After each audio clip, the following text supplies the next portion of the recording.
What is going on, everyone? This is the Fourth and Fantasy Podcast, episode 44. Drew a blank there, Will. I thought we were 43 going back in time, but it's episode No. 44.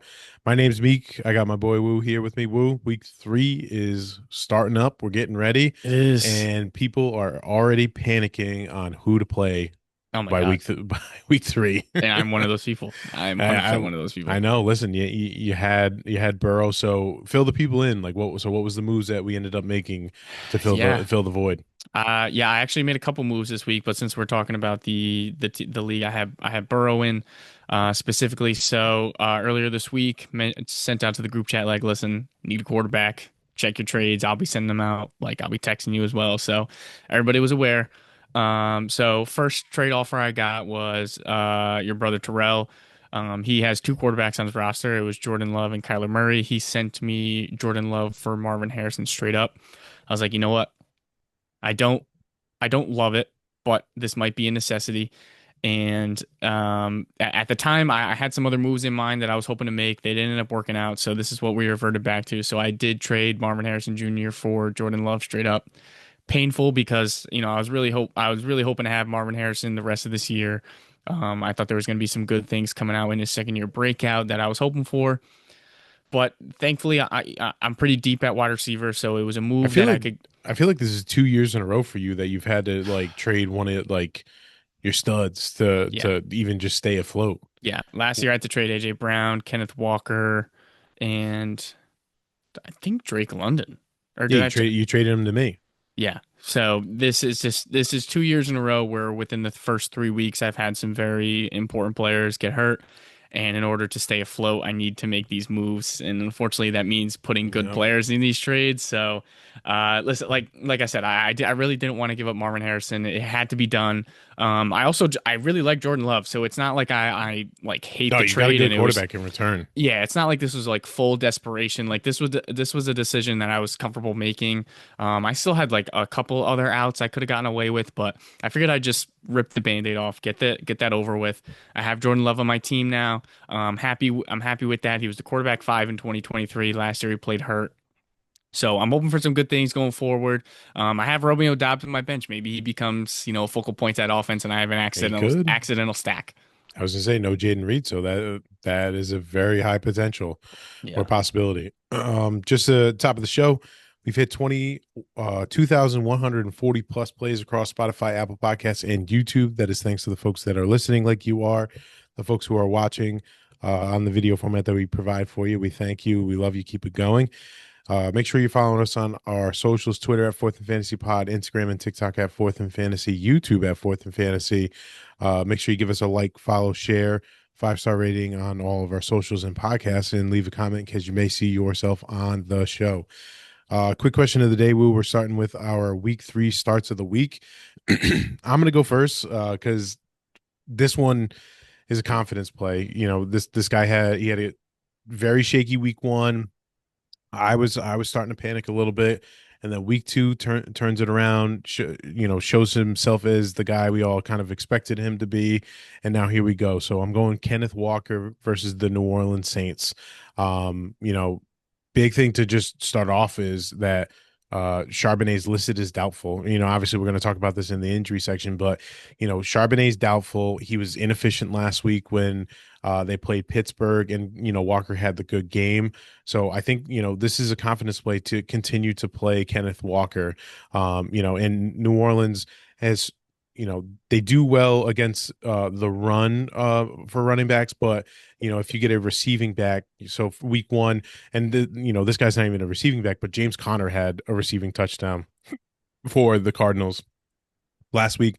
McCaffrey had 55 rushing yards, but he also had 50 yards receiving and a touchdown. So, that's a good game for McCaffrey. And if Walker has the backfield to himself with no Charbonnet, you can expect similar numbers to that. And New Orleans is not a good team overall. So I think there are going to be plenty of opportunities for Kenneth Walker in plus territory, which potentially could lead to touchdowns, more targets, and things like that. So fire him up and get excited. I love the play, especially with Charbonnet out. They've been splitting touches, and we've even seen Charbonnet have more opportunities and touches than Kenneth Walker. Even like in a situation like last week, where Kenneth Walker was the better start, for fantasy points, but Charbonnet did have more opportunities. He So did. I love this play, especially against the Saints. He's somebody that at going into this week, I actually didn't have him in my starting lineup, but once I saw that news, he's right back in. Yeah, I also think it's going to be like so I think we need to change expectations obviously for this year, and I'll hand up and say it like, obviously I was expecting Walker to have the full workload and be this, great fantasy asset, but I think it's necessary for him to split these carries with Charbonnet. And honestly, I'm okay with him with Charbonnet having more carries than him, just because obviously you look at certain situations, and I'm not comparing the two, but Jahmyr Gibbs, for the longest time had gotten less attempts and opportunities than David Montgomery. However, he was way more efficient and a lot more fresher when he got those touches, which made him more efficient and more fantasy points. So if that is the style that Seattle wants to roll with when Charbonnet's healthy, totally fine with that, and that's okay because that means we get a fresher Kenneth Walker and a more efficient Kenneth Walker. Yeah, Kenneth Walker being fresh is a lot better than Kenneth Walker being hurt and not on your Right. team. So Absolutely. So give us Woo your start of the week here. Who you got? yeah, this one was pretty automatic for me. I'm going Dak Prescott against the Bears this week. The Josh Bears Matera, so get far, excited. yeah, Josh Matera, you're welcome. Don't say I never did anything for you. But just looking at the quarterbacks that have faced the Bears so far this year, week one we had JJ McCarthy, who didn't light it up in the air. He only had 143 passing yards, but he had two passing touchdowns, two for 25 on the ground with a rushing touchdown. Made him the QB 11 on the week. He had 22 fantasy points. And then last week, Jared Goff just put it on the table and dropped He did. near 34 fantasy points. He had 334 yards passing, five passing touchdowns. So, I mean, we've seen really good performances against this Bears defense. It just looks like they are not a solid unit. And to be quite honest, I would consider any Dallas offensive player a start of the week, but I'm just gonna go with Dak Prescott since Sure. we've seen quarterbacks rip. So I just think it's gonna be air raid, like nonstop. CeeDee Lamb, George Pickens, Javonte Williams, fire them all up. Yeah. No, I love that play. I think, you know, especially with Dak, I want to say he had a shaky week one. Obviously they had the shootout with, the Giants in week two. I think this is going to be another shootout too. And, you're going to be excited to have Dak on your roster. Probably back to back, top 10 finishes for sure. But we'll have to see. They got to play the game at least. Right. So let's roll into our around the NFL. A lot of news to get you guys up to speed on, get you ready for. None bigger than the one that we're going to lead with here. Commanders quarterback Jaden Daniels has been ruled out for Week 3 against the Raiders. Marcus Mariota is going to start in his place, and so Daniels is dealing with a knee sprain that he got Week 2 in the loss against Green Bay. A lot of people speculated. I don't know if it was confirmed, but a lot of people are saying it seemed like it was a PCL injury, and a lot of people are speculating if he did play, he was going to have to play with a brace. Commanders just decided to bow him out. I think is probably the smartest play for him in the long term because obviously this team isn't fighting week to week for wins.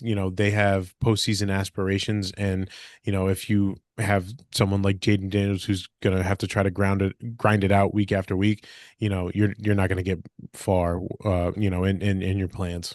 Yeah, I think this is a really smart play by Washington. Saw a lot of Commanders fans over the week, in social media and all forms of media saying like getting flashbacks of Robert Griffin III. Like they Oh rushed him back God. from that knee injury and boom, went down. Pretty sure it was at home, and they're playing at home this week, so they were just getting flashbacks of that. And I think they are very happy that Jaden Daniels is not starting this week. I think it's definitely smart for the long term. I have Jaden Daniels in a couple dynasty leagues. I actually traded for Marcus Mariota in one of them. I gave up a fourth round pick for him. I don't even think I'm going to Smart. start him. I don't even think I'm going to start him this week. But in the event that Jane, that, they you know if Jane Daniels misses more than one game, maybe this is an opportunity for me to start him. It kind of just gives me some flexibility in that area. I wasn't really mad at giving up a fourth round pick either. So yeah, it's really smart play for Washington. I, we'll talk about it in a little bit, but I think Vegas is sneaky here. Yeah. Oh, I just also want to talk about, and obviously we're going to get into this. Maybe I'll save it for the analysis of the Okay. game, but just the weapons of Washington now, for me, it makes me concerned. You know what I mean? Like Mariota is a good enough, starter, but I don't know if it's worth playing, like your McLaurin, maybe Debo, because he provides his own kind of value there. But still, we'll get into it as we get into the analysis of each game. Yeah. Next one, this one kind of came out of nowhere and was crazy. Packers tight end Tucker Kraft is a game time decision for Week 3 against the Browns. He suffered a knee injury in practice yesterday. It's not considered serious. Like this one is what I've heard was kind of been all over the place. Like, Ian Rappaport first came out and said that, he had this injury, but it's not season ending. It's like, why are you even talking about season Yeah. ending to begin with? And like, okay, great, it's not season ending, but that then infers that it could be like a multi-week injury. You know what I Right. mean? And then later on, I want to say it was this morning or yesterday, where Adam Schefter says that um, Matt LaFleur said, he could, could be an IR candidate, but maybe not be an IR candidate. And so like there's so much all over the place. Obviously, the most recent piece of information we have here is he's a game time decision, but you need to have your uh, backups in place. Like you need to have a backup tight end in order, to get you through the week. I can't remember, is Green Bay a 1 o'clock game or are they a four? Yeah, they're a one They're o'clock one game. o'clock. Yeah. So, you gotta, have your decision early. And it's good too, because if you do have your backup option, um, you know, I think 1 o'clock inactives come out about like 11:30. I'm sorry. So you'll know right away, kind of what the deal is, and if he's playing or not, and if you want to roll the dice with him, or go in a different direction. Yeah. I I hope Tucker Kraft isn't out because he's had some really good weeks. Might be the number one option then I in was that gonna say, offense especially outside of Josh Jacobs. with Jaden Reek like now being out, it was like almost you started to see this clarity of like, okay, you work a little bit of Dobbs here, maybe Golden gets a shot or two, but Tucker Kraft was kind of the main one who was getting the main amount of work, and now he's out. It's like it's like almost like Infinity War for Jordan Love. Like his weapons are just kind of like disintegrating all around him. Right. So, next Which I one, don't need. Just no, trade it for him. I don't need that. you don't need that at all. um, Bucks wide receiver Mecca Buka had a hip and groin injury, returned to practice. He's questionable for Sunday's game. Bears are listing DeAndre Swift as questionable for week 3. I believe I saw this. I want to say this was a shoulder injury. So that's something to monitor too. They're the 4 o'clock game, so keep an eye out for that. And then this last piece: if the Giants lose to Kansas City, Jackson Dart could be inserted into the starting lineup as early as week 4 versus the Chargers. Wow. Yeah. Wow, wow, Tony wow. Tony Pauline, I hope you're not, facade.com right here Yeah. because this is what We're we taking the need to chance on see. you, Tony. This is what we need to see. Like this would bring some excitement to Giants football. I think it would bring the fans back into it. Although last week I might have, I don't know. I'd have to consult with some fellow Giants fans. But this is I want to see Jackson Dart play like Oh, yes. throughout the draft process when we were running through all those rookies and giving our takes on them.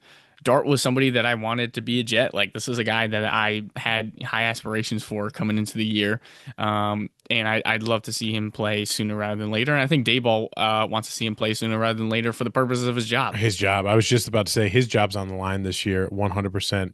And the sooner he can get Dart out there, and if Dart can flash, it just guarantees him at least one more year. And Yes, then, just even being able to have that year, that offseason to just improve the team and put the pieces around Dart the way you want it to be, like that might be enough to save the job. But man, like if there was a team that I would not want to trot my rookie quarterback out right now, it's probably two teams. It's the Packers and it's the Chargers. Yeah. Um, I would much rather.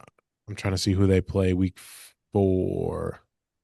Week 4 they play the Saints. I'd much rather have him play against New Orleans, like because I don't think Dayball gets fired in the next 2 weeks. Do you? No, no way. You know what I They mean? they So can't they can't fire Dayball before Jackson Dart hits the field. That just to I me could that to makes no sense. it makes no sense, but I could totally see them doing Why it, and would Jim that would Moore be do that?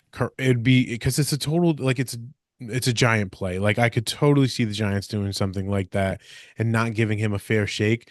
But if I'm Dayball, I wait my time. Obviously, you know, they have to play the game, but I feel like they're going to lose to Kansas City. I know you probably feel the same. And Oh then yeah. the following week against the Chargers is equally as tough.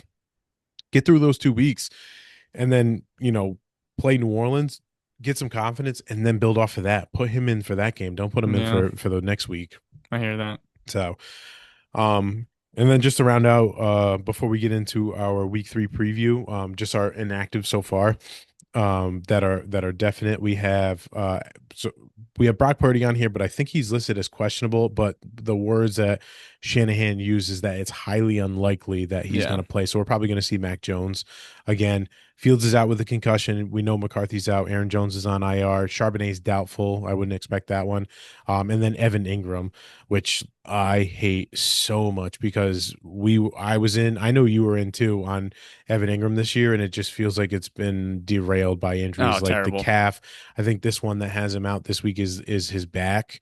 So it's just like terrible all the way around for Evan Thankfully, Ingram. thankfully, yeah, because yes, we were both in on him. I was definitely in on him. Thankfully, I only ended up with him in like two leagues, and as soon as he had a good game, I was trading him. I'm getting rid of him. I'm Yeah, out. I yeah. might be out. I think yeah, I got to do the same. I have him in our dynasty league with Kyle, and I have a backup option, but I need him to come back in so I can just send him out. Yeah, All right. Let's get into our week 3 matchups. So this week we're going to officially start. We have our picks in. We'll be able to give what our record was from the week before going into week 4 when we come around to that. But we officially have them logged. We're gonna get them going. So here we go. So to kick us off with the first 1 o'clock game, we have the Green Bay Packers, who are 2-0, taking on the 0-2 Cleveland Browns. Green Bay Packers are 8.5 point favorites on the road. Sportsbook over under is 41.5 points. Um, where would you like to start with this, Will, here? yeah. I mean, the first thing I want to mention is I think this is a tough game for a tough second game for Judkins, who like you're expecting to get more touches now, and now you have to play against the Packers defense. Yeah, I was gonna say because they recently just I want to say this week they put out the depth chart and he is listed as the number 1 running back. Yeah. So like, obviously that's confidence play, but your reward here is you play the Green Bay Packers. So, here we go. Right. Yeah, it's going to be tough sledding for him. I'm curious to see how much receiving work Sampson and Judkins get, what those splits are, if we are going to see more touches out of Judkins. I'm hoping that it's leans toward Judkins. I'd like to see him get more work. Again, it's just going to be a brutal matchup for him. Um, I this kind of sucks for all the Cleveland players. I'm not Doesn't gonna it? lie. Like that, I'm I was looking, just about, I'm looking at it right now, and I'm like, oh God, like, do I really want to start any of these guys? Like Judy? I don't know. I no, guess. I'm Like, I out. don't even know. I'm out. No, I'm not playing Judy. I'm not playing Tillman. Um, like if you could tell me that Cleveland keeps up with Green Bay through the majority of this game, maybe then I play them. But you can't because Green Bay is such a dominant defense, and Right. like honestly, I'm worried for the Green Bay side, you know what I mean? Like in terms of fantasy output for these guys, because, look at what happened with Baltimore last week when they played Cleveland. Like, Cleveland's rush defense is insane, and Yeah. Derrick Derrick Henry Henry threw up had a like dud. 30 yards, you know what I mean? Like, granted, like Lamar was able to do it as a passer, and a couple of options were still good, but I'm concerned all the way around for this game. Like the line's at 41.5, and It's not a lot of I'm willing to take points. the under. I'm Yeah. willing to take the under, especially it's. outside in Cleveland. And, obviously it hasn't hit that time of year yet for Cleveland, but, normally, in September, there's a stat that I saw last year that kind of has held true that in September, if it's an outdoor game, the under hits more often than not and through the month of September than any other month in the year, which is kind of crazy. Yeah, I mean, you have to start Jacobs. I don't know if I'm starting any of the receiving options, although I'm I'm not curious to con see Are with you confident Dobbs. though starting Jacobs? Do you have a choice? You don't That's what have I a mean. you don't have a choice, but like I'm like just seeing what Derrick Henry, like, because it's Derrick Henry, and it's not like Derrick Henry's washed because the week before he played Buffalo and had like one of the best games I've ever seen from him. Then just to turn around and get a dud for, I think Cleveland's rush defense is for real, and Yeah. I'm nervous for Josh Jacobs. I guess I got to say it on record just for everyone to know that it's not like I'm playing Josh Jacobs and he's gonna have a good game. It's like no, it's not gonna come easy. Yeah, I mean, yeah, I don't disagree because they just shut down Derrick Henry. It's not like we don't have any data backing that up. Right. You're kind of just backed into a corner though because you have to. I mean, I have to start Jordan Love. I don't know if I'd really want to if I had an option, Hmm. because I think this game just gets out of hand real quick. Packers lean on the defense, run the ball, and I don't see a lot of excitement coming out of this game. No, now that we're talking about it, I'm like the vibes were good like first talking about it, but now like the vibes are starting to come down low. All right, so receiving options though. Kraft has the injury. Gut feeling right now is Kraft playing, yes or no? I think he is. Okay. I think the reporting made this sound a lot worse than it actually was. Okay. Do That's you my think take. there's any limitations to Kraft coming in? There may be if they get up so big so early and they're like, Sure. why are we going to keep throwing this guy out there? I think if it's a normal game, I don't think there is any limitations Yeah. necessarily. Romeo Dobbs, who was a hot waiver wire pickup this week. I feel like you definitely can play him. You know what I Oh mean? Like yeah. he's the obviously I think Kraft is going to play as well, but a hurt Kraft versus Romeo Dobbs. I think Romeo Dobbs would probably be more so the number one option here. So Yeah. you expect a healthy amount of targets. Golden, I don't No. know, man. I'm not playing Listen, Golden. I'm really only playing Dobbs. Like I'm in a situation where I have Dobbs, but I have better options, so I won't be playing him. But if you're in a position where you have to, I'm fine with that. Sure. But if you have other options, I would go to those other options. Yeah. So basically, what this game is you play Flacco, you play Jacobs, you play Kraft, and then you play Judkins on the other side as your definites, and then Pretty maybe much. Dobbs, and stay away from Golden, and Yeah. probably staying away from the receiving options for Cleveland. Yeah, I just think this game's gonna be gross. So who do you got winning this one, Will? Green Bay. Yeah, it's Green Green Bay. Bay. And they Green Bay cover. just seem like they're the strongest team right now in the NFL. You know what I Yep. mean? Yep. That when they step on the field, you're like, that's a dominant team. Yeah. All right. Next one we have New York Jets are on the road going down to Tampa, Florida to take on the Tampa Bay Buccaneers. Buccaneers are 6.5 point home favorites. Over under is 43 and a half. Uh, no Justin Fields, right? We got Tyrod Taylor coming out this week. You got any confidence in your boy Tyrod? No, no, not at all.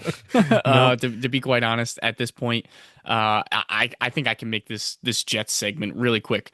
Go Tyrod ahead. Taylor, throw the ball to Garrett Wilson and throw the ball to Brees Hall a couple times, and that's basically it. Like Yeah. there's nothing else you can really ask for here. Brees Hall's been getting all the touches, so you know he's going to be running the ball more often than not. It's the identity that this team wants. And that's why I just Tyrod Taylor just dump it down a couple times, dump it down, I, add those extra fancy points, and target Garrett Wilson like a wide receiver one. yeah, I was going to say, according to PFF, Tampa Bay right now through 2 weeks is the third toughest run defense with a 76.8. Where you can kind of get them is in the passing game. Their coverage, they're ranked And they have a not. lot of guys hurt. Yeah, and they're ranked ninth worst, with a 51.4 with some guys hurt. So I think keep it simple. It's obviously you play Brees, you play Garrett Wilson, and you just hope for a ton of dump offs for Brees and some targets for Garrett Wilson. And one other thing Um, I want to say about the Jets, yes. watch some clips, saw some people break down some film, saw some all 22 myself. Ooh, getting Tanner in the film room. Engstrand. Tanner Engstrand, not his fault last week. That man, so this entire offense is based off of timing. It's not, read through your progressions. It's like, boom, this guy's open, bang, hit him. It's designed that way. And Garrett Wilson was getting open. Arian Smith was open a few times. Like these guys were open, and Fields wasn't just hitting, it just was not hitting him. Yes, there were some times where he had Ed Oliver right in his face right away. Like that like front seven is no joke. Like I'm not going to sit here Yes. and say Yes. that it isn't, but there was more times than not, there was guys open. Fields was not hitting him. Whether he just didn't see him, didn't have the confidence to let the ball fly, whatever it was. At the end of the day, Tanner Engstrand is getting these guys open. So this is a positive sign, especially against a team like Tampa Bay, who you just mentioned is the ninth worst, for in the passing game. So these guys are getting open. Tyrod Taylor, just hit your spots. Yeah. So for the Buck side, Baker Mayfield last week had 215 yards He's passing, gonna two rip. two touchdowns against Houston. You probably you think he's gonna have a good game against the Jets? I think he's gonna be top five finish on the week. Really? I don't, but the Jets aren't that bad ranked like defensively. Or am I Well, tripping? maybe in the passing game, maybe, but I could see they're so 13th, pathetic. They're so thir pathetic I against was the gonna run. say I'm looking at PFF rankings. They're the 13th worst overall ranked defense. Rushing, they are ranked 21. Yeah, Coverage, they're ranked 17. So middle it's of like the a pack. I mean, mid. so if there's a place where you can catch them, it's probably It's running the in the ball. running game. And we saw last week that Bucky Irvin and Rashad White were kind of getting it going. Rashad got that weird red zone carry for a touchdown that made his week. So obviously I think Bucky is a good play, Smash but play. can you play Rashad White Oh if you yeah. needed to? Oh yeah. Yes, you Yeah, can. This defense cannot tackle. yeah, Cannot tackle, and and they're not and going to fix that in a week. and then obviously in the receiving game, like you're gonna play Mike Evans, you're gonna play Emeka Ibuka as well. Hopefully he's Um, healthy. and I mean he seems pretty healthy. He is listed questionable. I think a lot of this similar to the Tucker Craft. This was kind of poorly reported. It was just kind of like a regular maintenance Wednesday kind of thing where he was out and he practiced today, so I don't have any hesitation to play Ibuka. Right. Uh, and then we're just not even considering the tight end position here, right? Well, Not worth it. you know what I was just looking at is for whatever reason I thought Kincaid had a good week against the Jets. He really didn't, but No, Jonnu Smith did. So the five receptions on six targets and a touchdown. I mean, he only had 15 yards, so it was really a touchdown. it was the touchdown that saved him. So, and I think I'm waiting on for Otten in order to play him with confidence. Yeah. He had 86% of the snaps week one. Yes, he was hurt while playing that game, so he had no receptions. Last week against Houston, he was 3 for 25. I need to see it a little bit more for Otten before I can confidently play him. Yeah.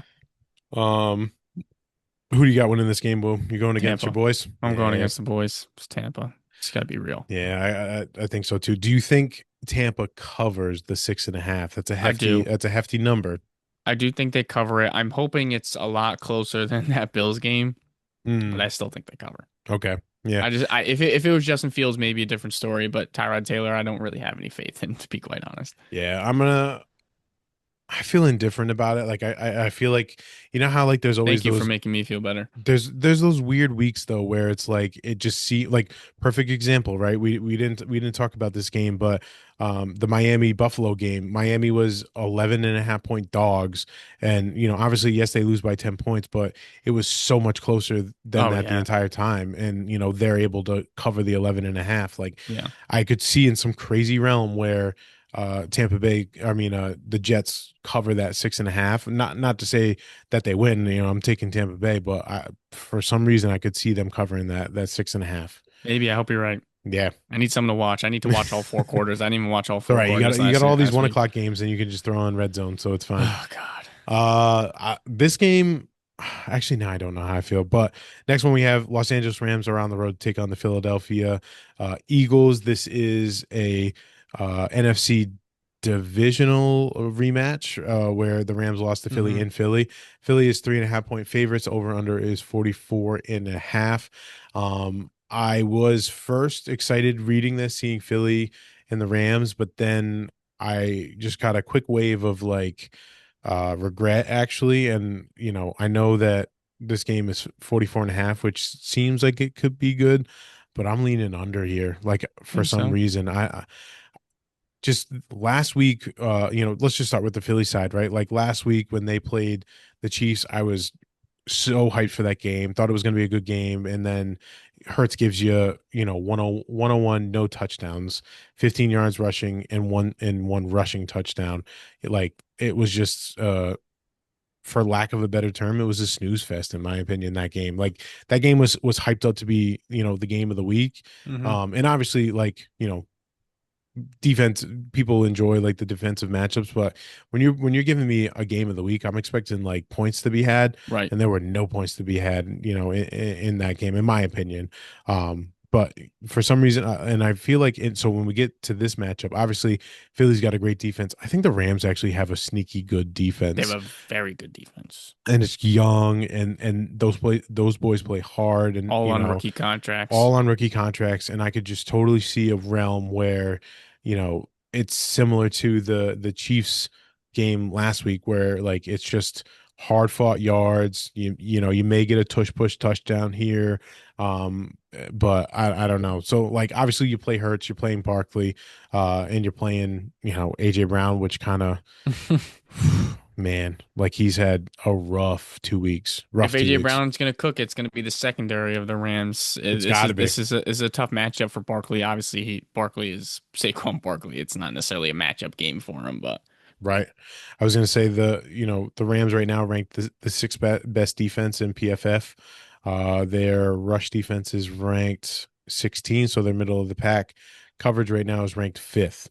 So it's maybe I'm wrong. yeah, I think it's going to be tough all the way around. I don't, people who are expecting the over for this game, I wouldn't.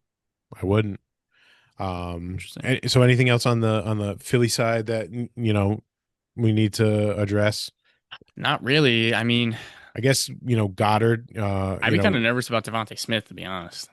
Yeah, I I I fully agree with that, especially with Goddard coming back, and us, obviously talking about the correlation with Goddard being on the field and the inefficiency for Devontae Smith, and then how good he is when Goddard's not on the field. And I just looked here, Goddard has no injury designation, so he's playing.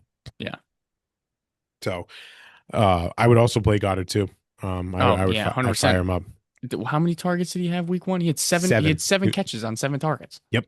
Yep. You have to I play him. I think and I think like so last year with Kellen Moore, I feel like there was more dynamicness from this offense because of just the mind of Kellen Moore and the willingness to take shots.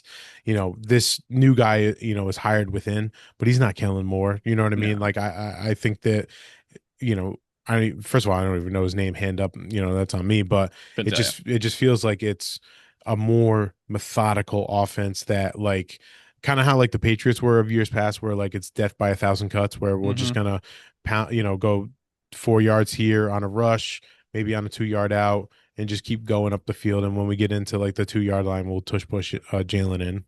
Yeah, yeah. You can definitely see that based off of a couple weeks. Um, I I want to sit here and say I still have faith in their passing game with AJ Brown and Devontae Smith. They're just too good of a player. They're both too good of a player not to be heavily involved in this offense, but it doesn't seem that way as of yet. Yeah, listen, I'll say it right here as a AJ Brown manager. If I get a Doug game here week 3, that's 3 in a row. I'm out. I'm done. I'm shipping them out. Like I Listen, cannot. I know the AJ Brown experience. I was in it last Yep. year. Yeah, I know. So, be on the lookout for that. You might see me, sell him for chips because I just can't do it. Got to get something. On the Ram side, we had, Kyron, not the dominant, But he's split that getting the that he had. opportunities. He is getting the opportunities, right? He had 19 total opportunities, 17 attempts and two targets. But the snap percentage went down a good amount, right? He went from 82% in week one, 70% in week two. And there was one point during the game where, obviously I know we all talked during the game in the Bonnet group chat, and it was for foregone conclusion that Kyron gets his rushing touchdown every week, and he got in the end zone. Then you see the guy get up, and you're like, wait, is that Blake Corum Yeah. getting a touch and a Yeah. touchdown? So I think they're really going to try. They want to work Blake Corum in more. I get it because you want to keep, Kyron fresher. Just don't. I wouldn't be worried about it. Basically, is what Right. I'm trying to say. Yeah, he Corum's gonna gets too many opportunities to be worried. Right. Corm's going to get more touches, but I think that's necessary in order to keep him fresh. Obviously you play Puka, right? He's had Puka versus Quinyon Mitchell is the matchup to see this week. I can't wait. And I man, think I think Puka's gonna win that battle. I'm so happy that I traded for him in Dynasty, and these first 2 weeks are working out so Hmm. well. Obviously, for those of you who don't know, right, basically the crux of the trade was Puka for JSN and some other pieces, but Puka's definitely having a better year than JSN, but he's no slouch. He's no No. slouch. Obviously Devontae, you play him too. He had 13 targets last week. Fire him up. Yep. So the only thing left, Woo, is who wins this matchup.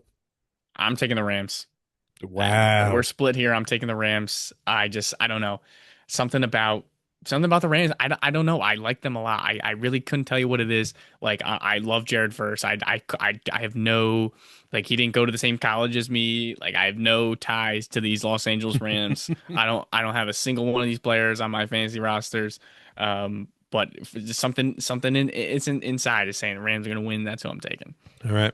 Listen, you stick with the Super Bowl champs until they make you feel like, listen, I just hemmed and hawed about how bad their performance was against the Chiefs, but they won that game Yeah. handily. You know what I mean? They did what they wanted to do in order to win the game. And, I think more of the same will happen here. I take Philly here. Right. So moving on, we have Atlanta, who is 0-2. They're One one and and one, one. sorry, 1-1, taking on the 0-2 Carolina Panthers. The Atlanta is 5.5 point road favorites. Over under is 43.5 here. I think it's Um, a crazy line. Crazy line is in like too big for the Atlanta side. Yeah, on the road, I give me Carolina. I'm Yeah, taking that spread. yeah. I mean, I think it all has to come down to Bryce Young. Which Bryce Young are you going to get? Are you going to get the week one Bryce Young where he had 154 passing yards, one touchdown, two picks, or are you going to get the week two Bryce Young where he had 328 yards, three touchdowns? Yeah, You know what I mean? So that I guess that's where we start, right? Is does week two encourage you, to see that Bryce Young is starting to turn the corner, and week one was just kind of a throwaway, like kind of like we talked about, right? That game was lightning delayed. Right after they came out for halftime, or after halftime, or no, sorry, it wasn't halftime. It was around second quarter. Hard to get going again, and you get this kind of dud game, and obviously week two they go to Arizona, and they were down big in that game. that was gonna be my point. Is They that were they were getting rocked that game. Bryce Young threw the ball 55 times. Like, Yes. I just think that's a lot of pass attempts and may have helped out his stat line, being down that much. But I mean, you make a good point with the Jacksonville game because of that lightning delay. Like, it is tough to get back up after that, especially with how long that took. Um, listen, it is a good sign for Bryce Young, but I do think you have to pay attention to the fact that they were down so big against Arizona and had to throw the ball as much as they were. Yeah.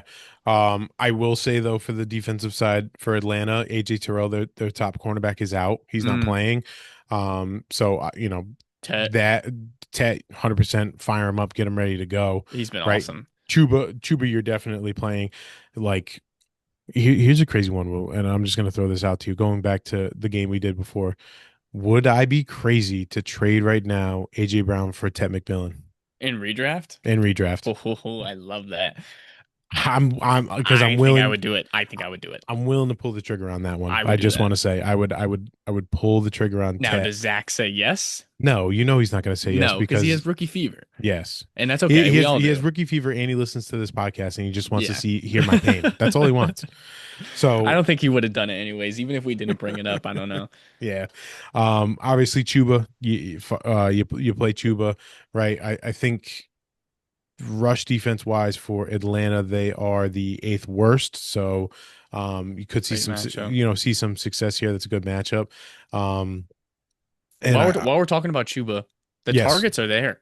He had 5 targets and 3 catches week 1. Last week he had 5 catches on 6 targets. Like Yeah. this is the stuff I was talking about in that My Guys episode. If we can see 5, 6, maybe 4 to 7 targets a game, like that's what I'm looking for Yeah. And because he's running the ball so heavily. the crazy thing too is like if you we all thought with Rico coming in like he was going to get that receiving work, but you know he only had 3 targets and 1 target weeks 1 and 2. So I don't know if it's a they're trying to work Rico in and make him learn the playbook a little bit more, and then you start to see the utilization for him go up a little bit, or has Chuba just taken that step as a receiving back and kind of has pushed back Rico to get his time on the field. Who I knows? really hope they push all their chips in on Chuba. They gave him that contract. What's the point of giving him that contract if you're not going to give him the ball? I agree. I agree. The one other thing I will say on the Atlanta, I'm not sorry, on the Carolina side before we get into the Atlanta side is Jatavian Sanders. Hmm. I think he is actually a decent play. I mean, listen, if you have the tight end situation that I have in our Bonnet League, like you're gonna have to play Jatavian Sanders. But last week against Arizona, I know Bryce Young had 55 attempts. Jatavian Sanders got 9 targets though. He was 7 for 9 or 7 for 54 yards, and you know I'll take 12 points out of my tight end Oh yeah. if that's the line he's gonna give me. Yeah. So One other Carolina piece I just want to mention. I'm just keeping an eye on Hunter Renfro. How yes, many you. targets I does he remember you get said this that, week? Because first week he had 6, which is nothing to slouch at, but he only had 2 catches for 11 yards. Last week he has 9 targets, 7 catches, and 2 touchdowns. yep. Again, down big to Arizona. They had to throw the ball. So that's why I want to see what Hunter Renfro looks like in this offense going forward. But it's totally worth it. I think totally worth it. All right. So on the Atlanta side, Michael Penix, week one had almost 300 passing yards and a touchdown. Week two was atrocious. God, that was the worst game of the year so far. Yeah, but I mean, listen, if there was a get right team to get right, it's Carolina Yeah, because their defense is they bad. just that defense is so bad. They give up points or they give up fantasy points to whatever position you want, like they will. Like so obviously Bijan, fire him up. You know, like if I could make Bijan my start of the week, I would have done it. But obviously Mm, everyone's gonna play Bijan and yeah. he could potentially be the number one running back on the week. London, I think you're definitely gonna play London. The only thing that worries me with Atlanta's receiving side is if they just force feed the ball to Bijan and he just has a monster game and the receiving pieces are just unnecessary because Yeah. you know Carolina can't stop the run, and you know they don't even give them an opportunity to pass the ball as much as they'd like. Who knows? You know. Yeah, and Drake London was dealing with the shoulder this week. They said he's fine, he's good to go, Yep. which is a good sign, but just something to monitor. If you take a wrong hit, that could ruin his game and ruin his week. So, Sure. but I still obviously you have to play him. Last week was tough. I mean, he played 85% of snaps, but he was 4 targets, 3 catches for 49 yards. I mean, that game was just gross. So maybe I we was can gonna just say chalk that that up. that game was gross overall. I didn't watch that game because of how I bad it fell was.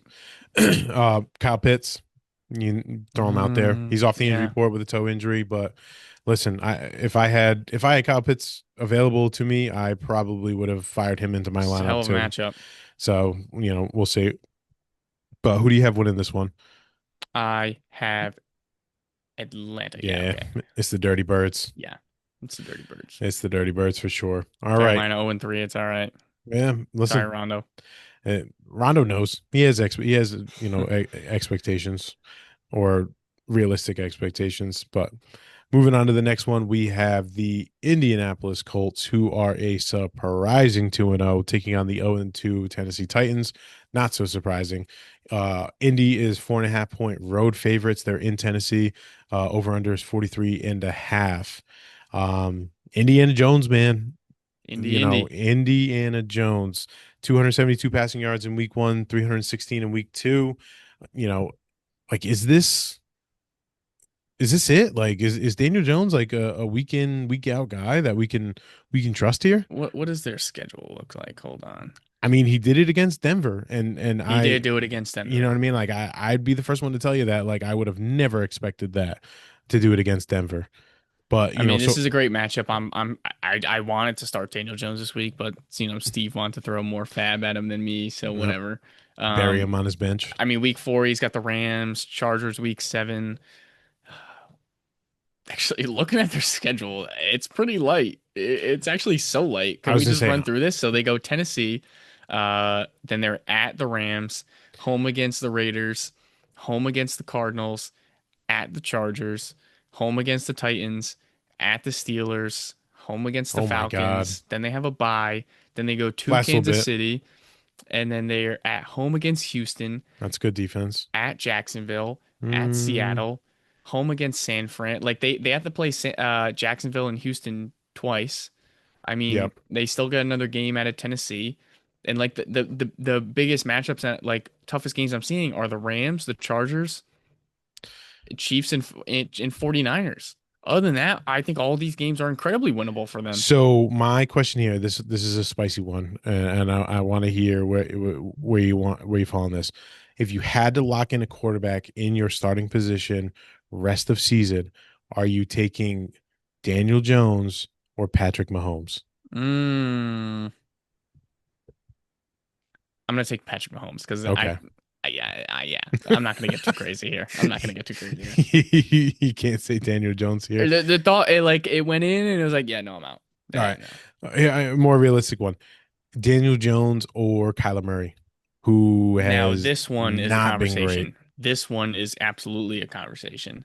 Kyler Murray, Um, who's also been the quarterback 16 in week one, quarterback 22 in week two. it's Winning gotten to both the games, by the way, winning both games. yeah, it's gotten to the point where I'm dealing Kyler Murray in a dynasty league. I've had many conversations, trying not to do it too quickly, looking for the right one, but that's starting.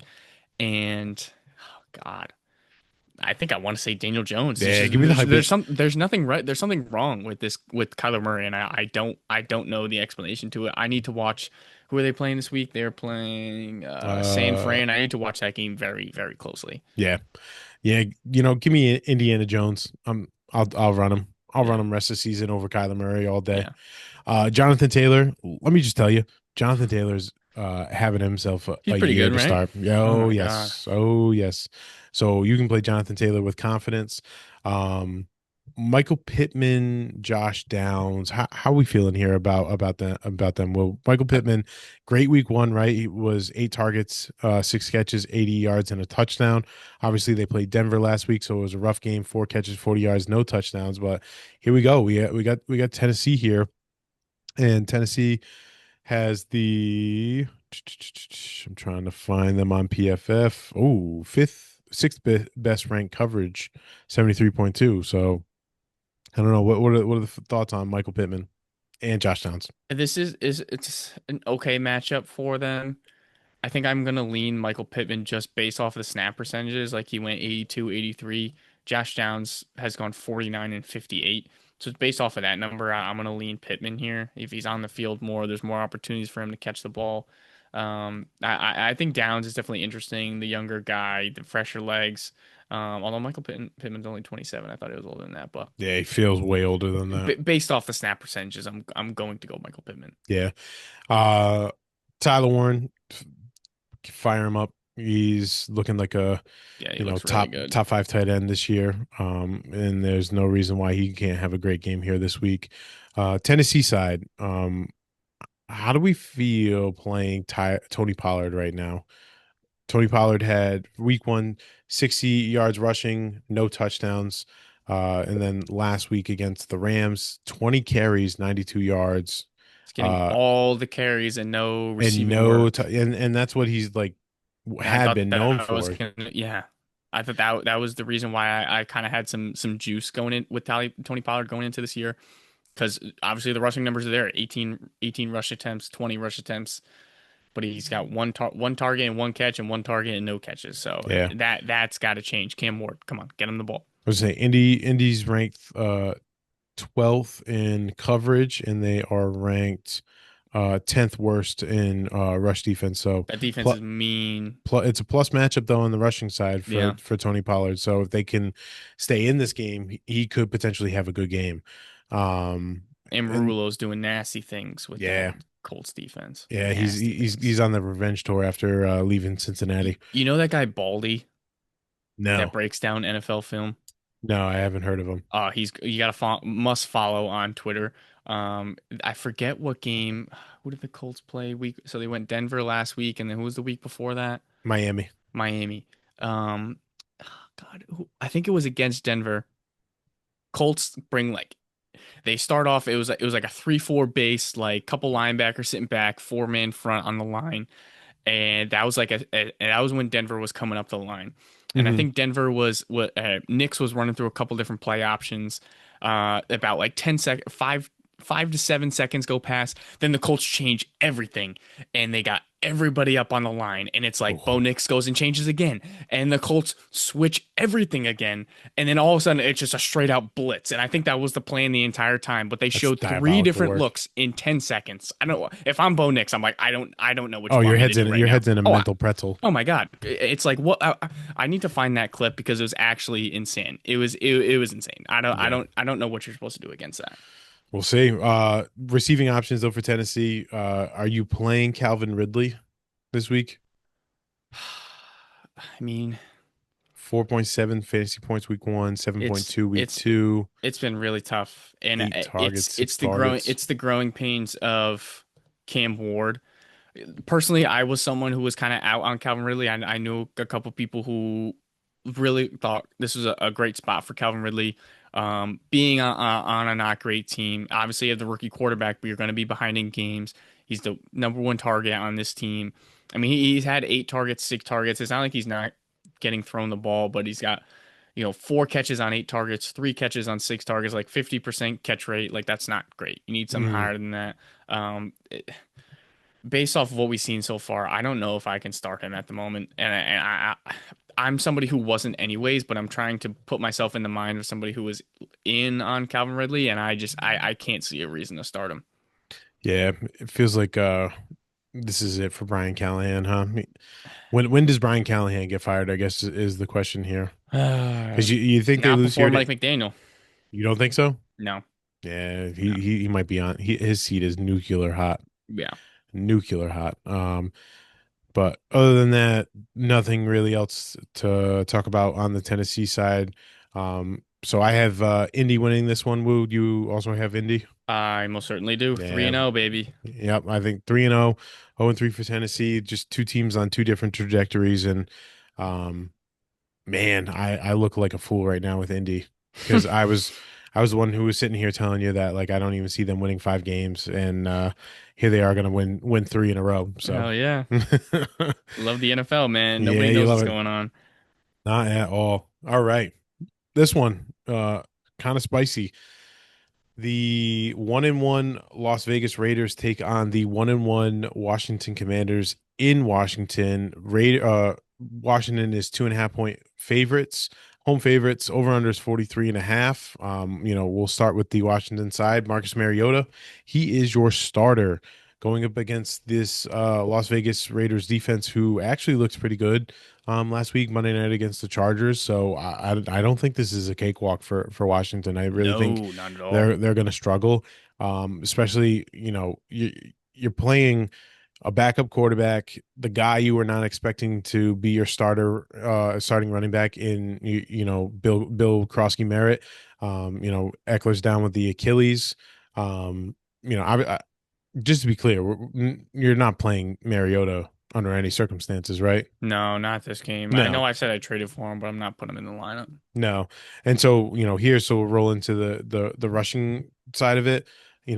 We have Bill, Bill who we're hoping who's going to get all the work, but need him like now. they're also playing the Las Vegas Raiders defense, who's a top 10 rush defense, who also, had played against Omarion Hampton, who, I think we all agree is a better talent than Bill Merritt, but had a rough game. So it's like Mm. I don't know if the expectations are high here Especially with for Bill, Mariota starting, that's the problem. right? Let me see if I can find where Bill is in these rankings. Would you rather play Bill against the Raiders or Ramondre Stevenson against Pittsburgh? I'm gonna go Bill. Really? Yeah, although I think I'm playing a Ramondre. I think I'm gonna take that back because I was just thinking about I was just thinking about what the Jets were able to do to that defense, and then Yes. Seattle last week. There's definitely some holes there. I don't know if that was a week one, week two thing, and week three they kind of turned this thing around because they have all the pieces on that front seven.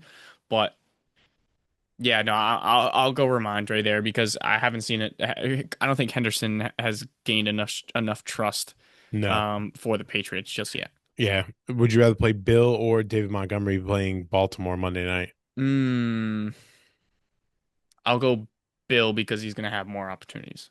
All right. And then last one, Bill or Omarion Hampton playing Denver. Bill. Ooh, Yeah, spice. yeah, Spice. I'll go Bill. All right. So you're confident. You're a little bit more confident than I am playing Bill. Yeah, So the Hampton one's tough because my arguments for the like Dave Montgomery, for example, um when you're the only running back, you're gonna get more opportunities, obviously. sure. It makes it difficult with I just haven't Hampton's been getting all of the opportunities, but he's just been inefficient, and I don't think it's a knock on him as a player. Like I still think there's absolutely a ton of talent in there somewhere. Still getting his feet wet. He's only 2 weeks into the NFL, so yes, he had a tough sledding against Vegas.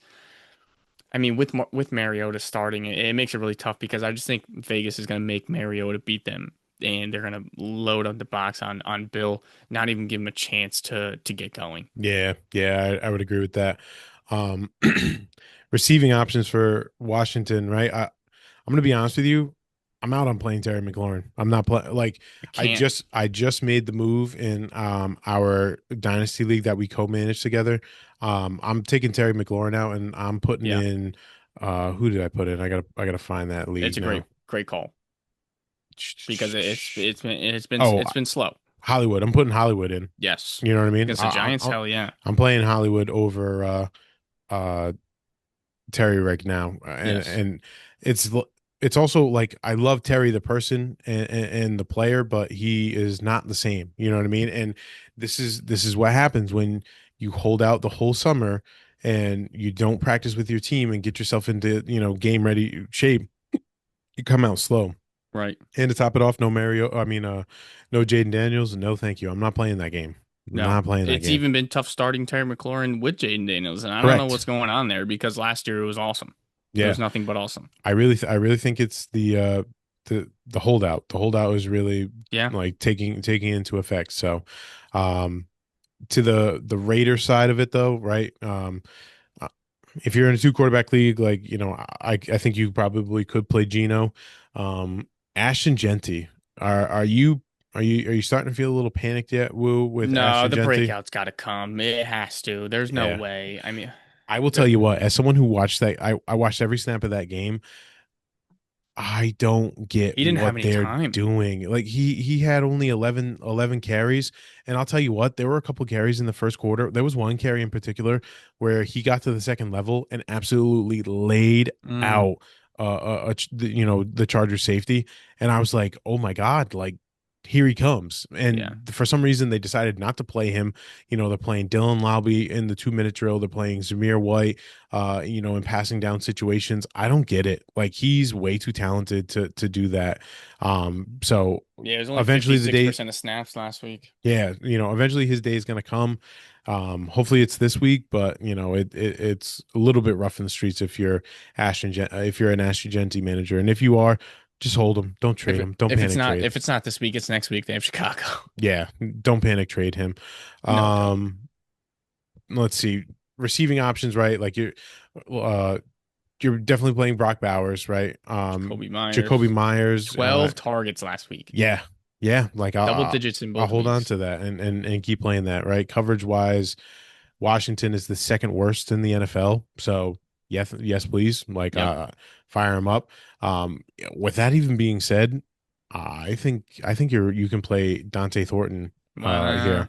I like in a break glass and emergency case.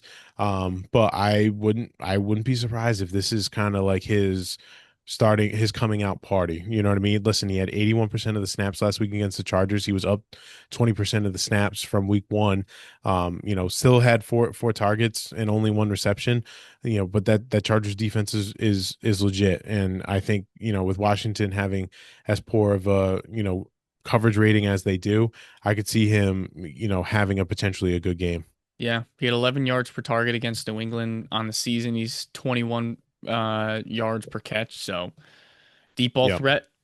Jacoby Myers gonna be working in between the numbers. And with Thornton down the field, I mean, you just heard off the stat that Washington's the second worst against the passing game. So Yeah. definitely, it's a long ball, but why not? Why not? Um, nothing else in this game to talk about, right? Nah, I mean, I mean, can we talk about Ertz I would have said Ertz if I don't know if with Daniels is Mariota? playing, but Yeah, it's Mariota. I don't know if I'm confident in it yeah, in the no, play. I wouldn't be confident. But he might be your only option. Right. Yeah. I mean, I'll tell you what. I probably actually I don't know now. I was just about to say I would play him over Jatavion Sanders, but I think I'm now at the current situation that they're in. I Mm, think I'd play Sanders over Ertz. yeah. So who do you got winning this game, Will? I got Vegas. I think Vegas is incredibly Yeah, live this week. Vegas on the upset. Take I listen. Take take them at +2.5, and just enjoy the game. Yes. All right. Three more matchups before we get into our 4 o'clock games. Next And one we this got. one's a special one. Yeah. How so?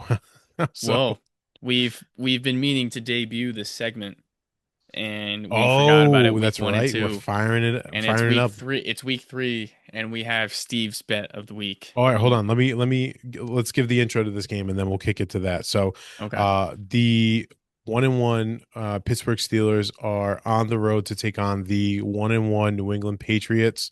Line here is Pittsburgh as road 1.5 point road favorites. New England at New England. 44.5 is the over under. Now let's get into Steve's best bet of the week here. Yes. Here we go. Steve. Oh no, I'm sorry. I thought we were on the Cincinnati Minnesota game. Oh, okay. No, I no, missed no, that one. no. Okay. I jumped the gun. I got too I excited. just had to double check the text because we got one mid show and I can't wait to get that one out. So not yet. We'll get that one next game, right? So we're here, Pittsburgh in New England. Kind of crazy. Woo, I just want to say kind of crazy. Pittsburgh is 1.5 road favorites against New England here.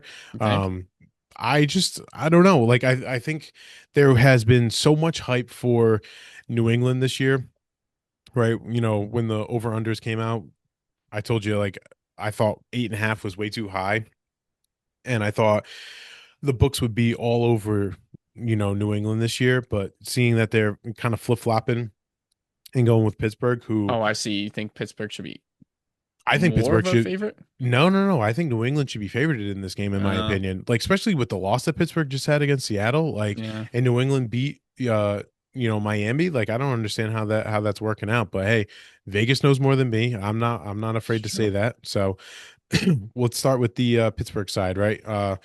Aaron Rodgers, your boy, 30 I think you pass can start attempts in him week this week. one. 30 you say start him? I think you can. Ooh, I think you can. yeah. It's Uh, ugly, but I think you it's can. ugly. It's ugly. I mean, like In a the situation like myself, if I didn't trade for Jordan Love and he was an option, oh, you I would think have I'd do hated it. that. Oh, I would have hated my life. I kind of wish I that might have out of spite not done it. not done it. But if you're not me, then I would do it. Yeah. I'm trying to see what New England's look. Yeah, New England's got the fifth worst coverage rating according to PFF right now. So, all right. All right. Trusting your take here on Aaron because obviously you have more, experience with him than I do. So, Too much. um, rushing wise, Jalen Warren is far and away the clear cut number one. Yeah, it's not close. Back New England has the 11th best rush defense, so might not be that good in the rushing game. Maybe he gets himself, some touches out of the backfield that kind of gives him to He a good has game. been. And really, Wait a minute. Jalen Warren against Seattle last week had 21 yards. His yards per target was 21 and a half yards. Oh my whoa. God. Oh, I think he had like a crazy long like reception. Oh, Um, you're right. Yeah, he had a crazy long reception that inflated those numbers. So, I mean, hopefully you get, something. You're probably not going to get that against New England, but you get something close to that, and that gives him a good week. But obviously not playing Gainwell. Caleb Johnson's in the doghouse for Oh, eternity. fact. That's not happening. DK Metcalf. Uh, how, like what's the vibe here? What's the vibe with DK Metcalf here? Right, week one, 7 targets, 4 receptions for 83 yards, decent game. Week two, targets, 3 catches, 20 yards, but he did have the touchdown to save his week. Hmm. They are playing New England. Which I did say I think that's a plus matchup for them. Yep, they have the Fifth fifth worst. worst coverage, but there is the potential opportunity that Christian Gonzalez is playing. Hmm. And I think if Gonzalez is playing, he obviously we don't talk a lot of defense here because it's a fantasy football podcast, but he is like the next closest thing to Pat Surtain that I've seen, and like he's like a borderline shutdown corner here, like Yeah. where I'd be nervous to play Metcalf if he plays. But I maybe you don't even have a choice, and you have no choice but to play Metcalf. Right. But I I just think wanted with to the say that for the record, I guess. yeah, I think the slow start for Metcalf is the build the building of a connection with Rodgers. We know Rodgers, when he has a target that he likes, he will force feed that guy the ball. I think it's going to be Metcalf.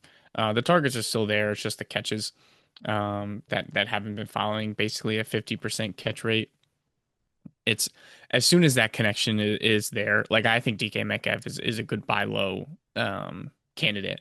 I've tried it a couple times, hasn't worked out just yet. Hmm. But as soon as Rodgers builds that connection and they're clicking on all cylinders, like he will be getting the ball so much. Like he's going to be 8+ targets minimum on a week to week basis. Yeah. That's just how Rodgers operates.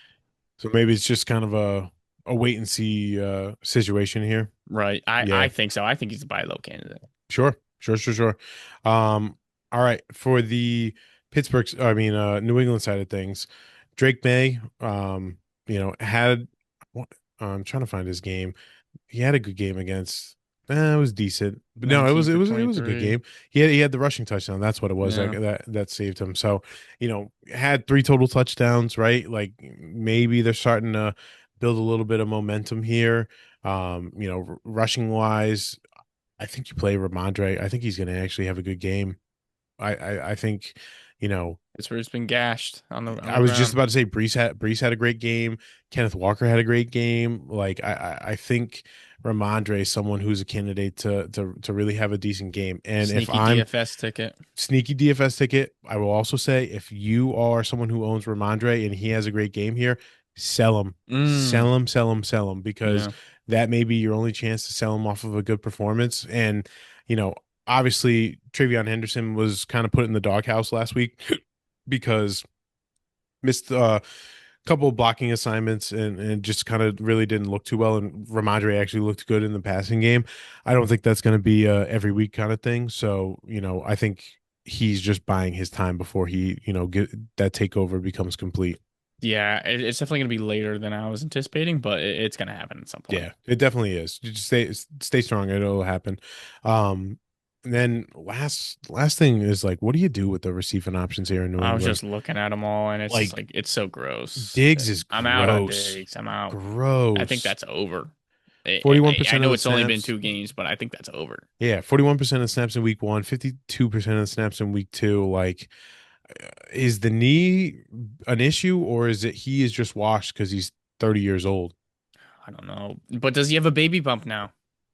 Oh, that's also true. Does he have a baby bump now? I mean, listen, This is a listen. problem. This is a problem. What wins out? 30-year-old like decline or the baby bump? Today, we'll Uh, find out this week. We'll find yeah, out this week. We'll yeah. We'll know. s- well, this is putting the baby bump to the test. Yes, this cutting analysis that you get here on the Fourth and Oh Fantasy yeah, podcast, yeah. folks. Where else could you get it? I will say though, if there is one wide receiver that I am okay playing, it's got to be Kayshon Boutte.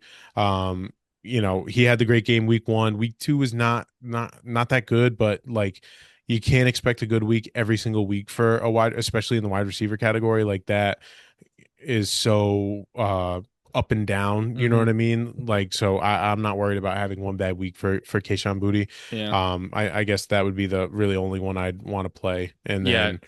then I mean, I'm playing Hunter Henry in another league because Evan Ingram's out. So if you got to fire up Evan Ingram, go ahead.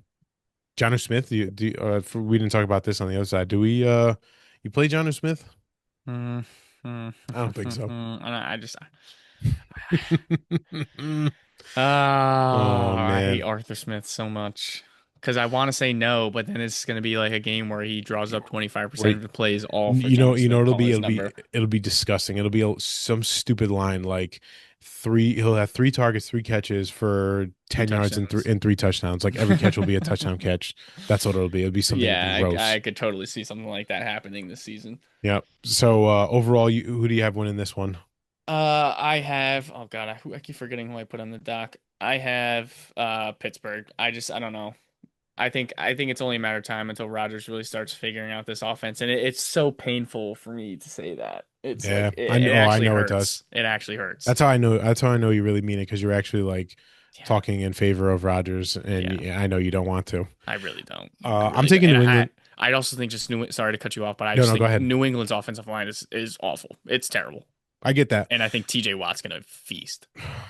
I hope not. God, I hope not, because I don't want to hear from Zach today. I don't. Um, Zach, this is the one week I want to hear from you, please. I'm taking New England here. I think because I think a lot of people are sleeping on New England. I think they're not giving them the credit. Yes, they lost the Vegas week 1. They did turn it around and beat Miami. And Miami showed you that they're not fully pushovers. Like they gave Buffalo a good game. Hmm. So I think New England's a good team. I think if they can get Ramondre going against this, Swiss cheese of a Steelers rush defense, I think that could open up a whole lot of things for them. Yeah. So all right, next one, Now we're here. Cincinnati. Here it is. Now it's happening, right? The 2-0, yes, 2-0 Cincinnati Bengals, Joe Burrowless Cincinnati Bengals are on the road to take on the 1-1 Minnesota Vikings without JJ McCarthy. Minnesota still 3.5 home favorites. Over on is 42.5. It's the matchup we've always been waiting for. Whoa. Actually, hold on Jake before we even Browning get versus Carson yeah, Wentz. why don't we kick it? Now it is time for Steve's best bet. What does Steve Yeah. give us? And also, really quick, before we call it Steve's best bet, we're going to change it up. Thank you to Kelso. This is now Steve Engel's Angle. That's going to be the name Oh, of the segment. And the best bet of the week is Jordan Mason over 75.5 rushing yards I against like the it. Cincinnati Bengals. And I love it. I think I it's like awesome. it. I no Aaron Jones, like it's his backfield to have, and We I don't all even know know how who. bad Cincinnati's defense is. Correct, right? Travis Etienne had a great game against them. Who they play week 1? Uh, Oh my God.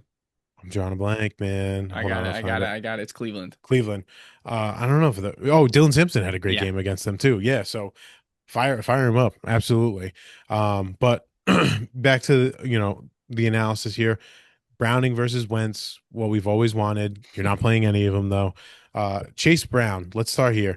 Um, man, like I don't get it. I, I He's I'm gonna getting the ball try so not to. much. I know I'm gonna try not to be so negative here for Cincinnati because obviously expectations are completely different now that it's Jake Browning and not Joe Burrow.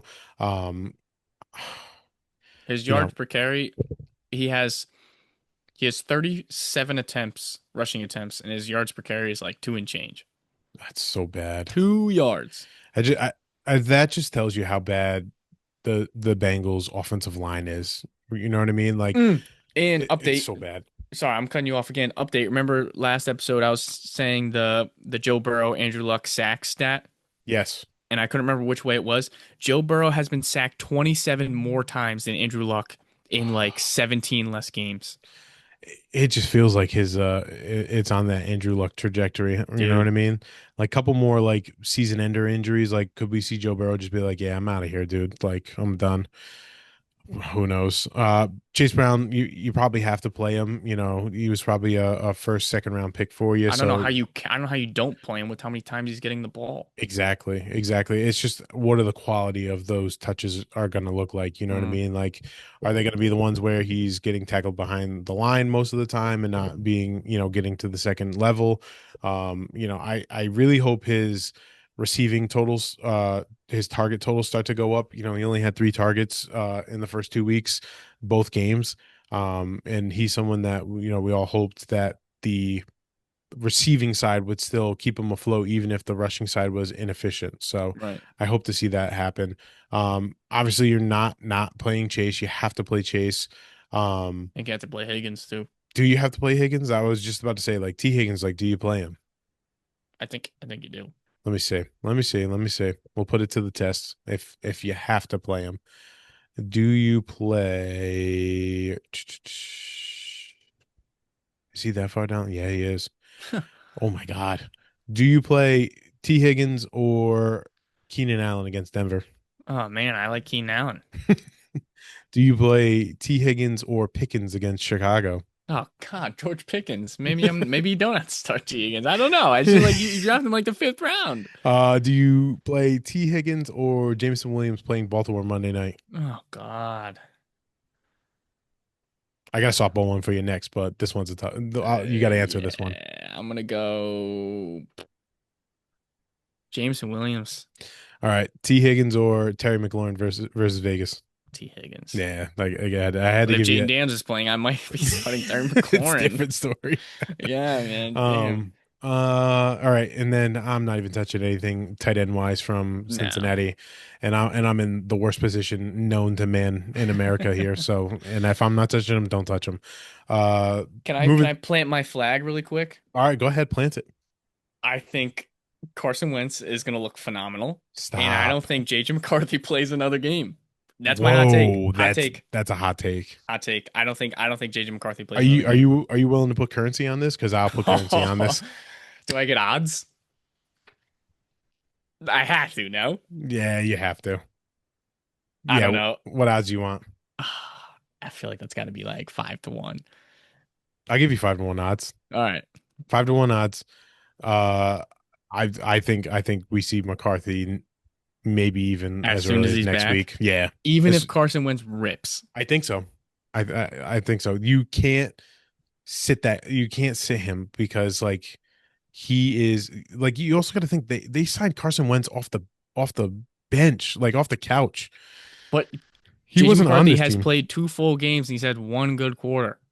I don't get me wrong, And but Minnesota has to be in. They won 15 games last year or 14 games. I don't think Carson Wentz is your guy. Because if you thought Carson Wentz was even remotely close to being that guy, you are like he is there through training camp. You're It's not not necessarily signing him about off the couch. it's not necessarily about Carson Wentz being the guy. It's about the system in place and the coaching staff and Kevin O'Connell and this team. It has to be in a position to compete and make the playoffs. They did that last year. They were 1 game away from winning the NFC North. They won 14 games last year and didn't win the NFC You North. don't think they're in a position though with McCarthy, like a healthy McCarthy? Obviously, he's hurt; he can't play. But with a healthy McCarthy, you don't think they're still in that position? Not right now. No way. What have you seen that's saying, yeah, I think they could still make the playoffs? No Uh it's way. it's not what I've seen, and I'm totally okay with that. It's what Kevin O'Connell's seen. I What if is there's Kevin O'Connell seen? listen, if there's a He's coach watching that the same game as if us. there's a coach that I can trust and put my blind faith into anything, I will put blind faith into Kevin O'Connell to know that he knows what he's doing. You know what I mean? Like we all questioned the Sam Darnold. We were sitting here talking before the season started, before McCarthy got hurt. How many weeks does Sam Darnold have until McCarthy takes over, and then he leads them to a 15-2 season? 2 years ago, before that, That's my point. it's like, oh my God, Kirk Cousins is washed. Like he's like if he is saying that this is the guy, I'm trusting him. Like I don't care. This is different because of injury, but like I think he is rolling with McCarthy. I think when McCarthy's ready, he's coming back and he's playing. All right, hypothetical is completely hypothetical. There's Okay, no way this even happens. Week 3 against Cincinnati, Carson Wentz goes out, he looks really good. They go out and win. They go to Pittsburgh. Carson Wentz looks. Let's just say the McCarthy injury keeps lingering for the next sure. 3 games. Go to Pittsburgh again. Carson Wentz looks really good. They win the game. Week 5 they go to Cleveland. Carson Wentz looks really good. They win the game. Week 6 bye. Let me read their next 6 games. I could even go. Just let me read these next few games, and you let me Mm-hmm. know Mm-hmm. who Kevin O'Connell's going to pick. Let's say McCarthy's ready to go week 7 after the bye. At home against Philly, away at the Chargers, at the Lions, at home against the Ravens, That's a at gauntlet. home against Chicago, That's a gauntlet. at Green Bay, Oh at my God. Seattle, at home against Washington, at Dallas. And I don't that doesn't even include the next 2 games against Detroit and Green Bay that they have to play. I don't think that changes anything in terms of their plan. Like, I don't know. I'm very skeptical about, them going with a guy who wasn't even on their roster through training camp to be like, this is the But guy my who's going thing to is get if us. he looks good, and they're winning games, this team I has to mean, be I in guess, I playoff guess, contention. I guess we'll see if there's a team where you're fresh off the couch and you have to look good against. It's the Cincinnati Bengals defense, who's atrocious, right? Hmm. So, like, if he doesn't look good against Cincinnati here, then it's toast. Right. So we'll see. Wow, I didn't expect to talk about Carson Wentz so I much. know that was way too long than we needed to. But Jordan Mason, Steve already said, it's his best Angle's bet. angle. Fire him up. You know what Yep. I mean? Bengal, there's not much to say here. Like, he's The gonna get bet all the work. aside, I He's think gonna it's go a great great. play. Absolutely. Uh, Justin Jefferson. I mean, I think you have to play him, but Oh you yeah. know, temper expectations. But if you're Woo, he might rip. And I mean, he Jefferson looks still good. had double-digit points in both games so far with McCarthy looking as bad as he did. True, true. So after that, no, Nope. actually, we Oh, have yeah, Hawkinson. you have to say it. Hawkinson's making me so That's your mad. boy. What do you do here? That's your boy. Maybe this is where my Carson Wentz take comes from because I need Hawkinson bad. Oh, you need him I need him bad. bad. Need him Oh bad. man, I don't know. And it's been bad. Hawkinson has Would been you bad. hot take? I didn't even look at the rankings, but would you rather play Harold Fanning or TJ Hawkinson? Harold Fannin. It's not even a question at the moment. Yeah, man. I'm heavily if this goes south, heavily considering dropping DJ Hawkinson. Oh, Heavily. just straight to the waivers? You wouldn't See, even try to trade him? who's gonna take him? I don't know. That's a great question. I might get a firm handshake out of I him. might I might trade him. I have Well, nobody. this is true. Maybe I do have a partner here. Yeah, you may. You know what? I'll walk that back just a little bit. Just a little bit. I might be willing to just for how desperate I am. I'll I take some might fab. be. Yeah, you might get some fab from me All because right. I need one bad. All right, last 1 o'clock game we have here. We have the 0-2 Houston Texans going up against the 1-1 Jacksonville Wait, we didn't make Jaguars. our picks. Oh, I sorry. mean, Yeah, it's yeah, yeah. Minnesota, but Yeah, it's Minnesota both ways, easy. But all right, so back to Houston and Jacksonville. Jacksonville is 1.5 point home favorites, over unders 43.5. Jacksonville almost came out with the victory against Cincinnati, couldn't do it. But here we are against Houston, who's 0-2, has played two tough teams, but um, I don't know. Let's start with the Jacksonville side. Trevor Lawrence. Are you rolling Trevor Lawrence here? mm, Well, I think I think I recently saw not in our Bonnet League, but in another redraft league I am in. I saw him on waivers. I was like, whoa, that's kind of crazy. yeah. I mean,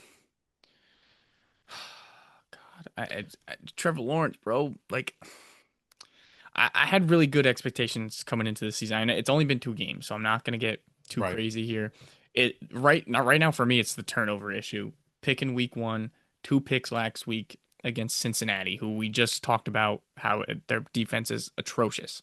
So it's the turnovers for me. He had a fumble. He didn't lose the fumble, but he had a fumble against Cincinnati as well. It's just I don't I don't get it. I really don't. I And don't either.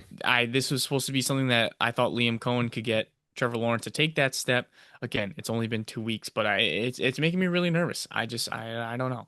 I mean, last week he barely completed 50% of his passes Yeah, against a bad Cincinnati defense. it's a tough overall situation. Maybe it's not worth the juice right now to play. Maybe you got to see a good game or two in order to have some confidence to play him. Right. But talk about confidence to play. Travis Etienne, Oh baby, God, he looks so like good. fire him up. He's looking good. 16, 19 total opportunities week one. He had 17 total opportunities week two. Has gotten in the end zone. I Oh need to no, he see the only did targets last go up week. though. The passing target. I think Tootin's that good. Yeah. I really think Tootin is that good, and he is going to take the receiving work away from ETN. But in this matchup against Houston, I'm playing him with full confidence. Houston's the sixth worst rush defense in all of PFF right Oh now. yeah, I got Um, ETN going this week. so fire him up. I'm confident. Um, what do you do with Brian Thomas This Jr.? this is a conversation that needs to be Is had. like, are you buying the uh are you buying the excuse that the wrist injury was the reason why he had a poor performance week two? No, nope. No? Because Okay. it was a matter of I'm about to get crushed and I'd rather not. Yeah. There was too many passes I saw. And listen, it's a tough spot because maybe Trevor Lawrence is kind of throwing a hospital ball there, but at the end of the day, this guy's trying to move the ball up the field, and you're playing football. Hmm. What do you think's gonna happen? Like you're gonna get crushed, and it was blatantly obvious. Yeah. I think if there was a bounce back game, um, I was gonna say this week, but now I'm thinking of Derek Stingley playing. Yeah, But it's gonna be a Devontae long day. Adams and Puka did have a good game. I don't know. There's You're there's not still much playing him. confidence You're to be still you're had. still Oh playing yeah, him. He was your probably your first round pick if you have him on your roster. If not, he was an early second. So like you're definitely playing Brian Thomas Jr. and the targets are all there. But I will say, if I had to choose someone to have rest of season between Brian Thomas Jr. and AJ Brown, I'll take Brian Thomas Jr. Yeah, as my yeah, if to lock him in my lineup, I would take him. I think absolutely. brighter days are ahead. It's just maybe not this week. Yeah, I mean maybe Um, the wrist injury was that bad, but I don't know if I buy that. yeah. All right. And then anything else worth talking about here? Travis Hunter, is it worth it? I don't know. I've taken him out of a couple starting lineups. I haven't seen enough yet, and I can't take this six for 30 yards. Like I don't know. I'm Right. out You on gotta that. you gotta find other options. Yeah, Maybe hope for a second half and it's the kind of it's the breakout. usage that he's getting, and like on the offensive and defensive sides of the ball. It's like kind of been varying just a little bit, like enough to where you can see it on the field. And I don't know. I think Jacksonville has to turn his focus solely to offense for me to be willing to start him in fantasy. And Yeah. that's really what it comes down to. Yeah, I would agree with that. So really there isn't much else to talk about. Yeah. Who are you gonna take here winning? I got Houston. I I got think Jacksonville. I think Houston, obviously we talked about how poor that they've looked overall. I think oh no, we haven't even talked the Houston side, have we? No. No, we haven't. Sorry. Um, so Houston side, Stroud, you know, still has been poor, right? 9 points against the Rams. Did have almost 15 points against uh Tampa Bay. But I don't know. I don't think is he worth the play? I can't I start mean, CJ if Stroud you're at the Rondo, moment. you're playing him, but because you have no other options. Jacksonville is the fourth best coverage team, so could be a slow game here for Nico. I Yeah. think I think the offensive line is just a overall true nightmare. Like I really do. Offensive line is brutal. I think if they had a true vision with trading Tunsil, I think I'd be okay with it. But now, like trading Tunsil just sounds stupid, It doesn't doesn't it? make any It sense. just makes no sense because, like, if you really didn't have anything, then why would you trade Tunsil away? Because you need him to keep CJ Stroud upright, and now you don't have a true left tackle or a good left tackle, so he's going to struggle all year long. Yeah. I don't know, rough. Chubb, What are your thoughts on Chubb? I because think I had Chubb. thoughts. I think Chubb got lucky with the rushing touchdown. I was Honestly, just gonna say, if you look at his box score from week one and week because it was two, what it and was you a take away 20. that touchdown, And I want to say it was like yeah, it was a 25-yard run. So you take that away, that only gives him 18 yards. and maybe that's unfair to say. Maybe he earned that 25-yard touchdown, but like it just makes the 15 fantasy points look way better. Yeah, yeah. I'm not playing Chubb. No, To be honest with you, I'm not playing him. I don't even I let's see. Jacksonville's rush defense is fifth best. Yeah, I'm not playing them. damn, Jackson's defense is like that. Yeah, their rush defense is fifth best. Yeah, but didn't you say their passing defense is also up there too? Yeah, yeah. Actually, so right here, I'll give you the rundown. Jacksonville is fourth best overall ranked defense. Huh. Rush defense is five. Their coverage is a four. Pass rush, maybe that's where a hole is. They're 15. So still a good overall defense according to the PFF numbers. Yeah, no, Um, I'm definitely out on Chubb, and I think it's only a matter of time. Woody Marks been yeah, creeping up. I think it's coming. people are Just beating the saying. drum for him, so I get it. His snap percentage doubled from week one to week two, and from Yeah. 11 to 27. That's not much, but still doubled. It's still doubled. And then Nico Collins, you have to play him, but hmm it's Major buy low target for me. rough in the streets. Yeah, yeah, I've been trying to trade for him all week. Haven't hasn't worked yet because I think the managers that I've been speaking with are know that the opportunities have been there. I mean, week one was gross, but last week 9 targets and 3 catches. He had the touchdown, which was nice. yep.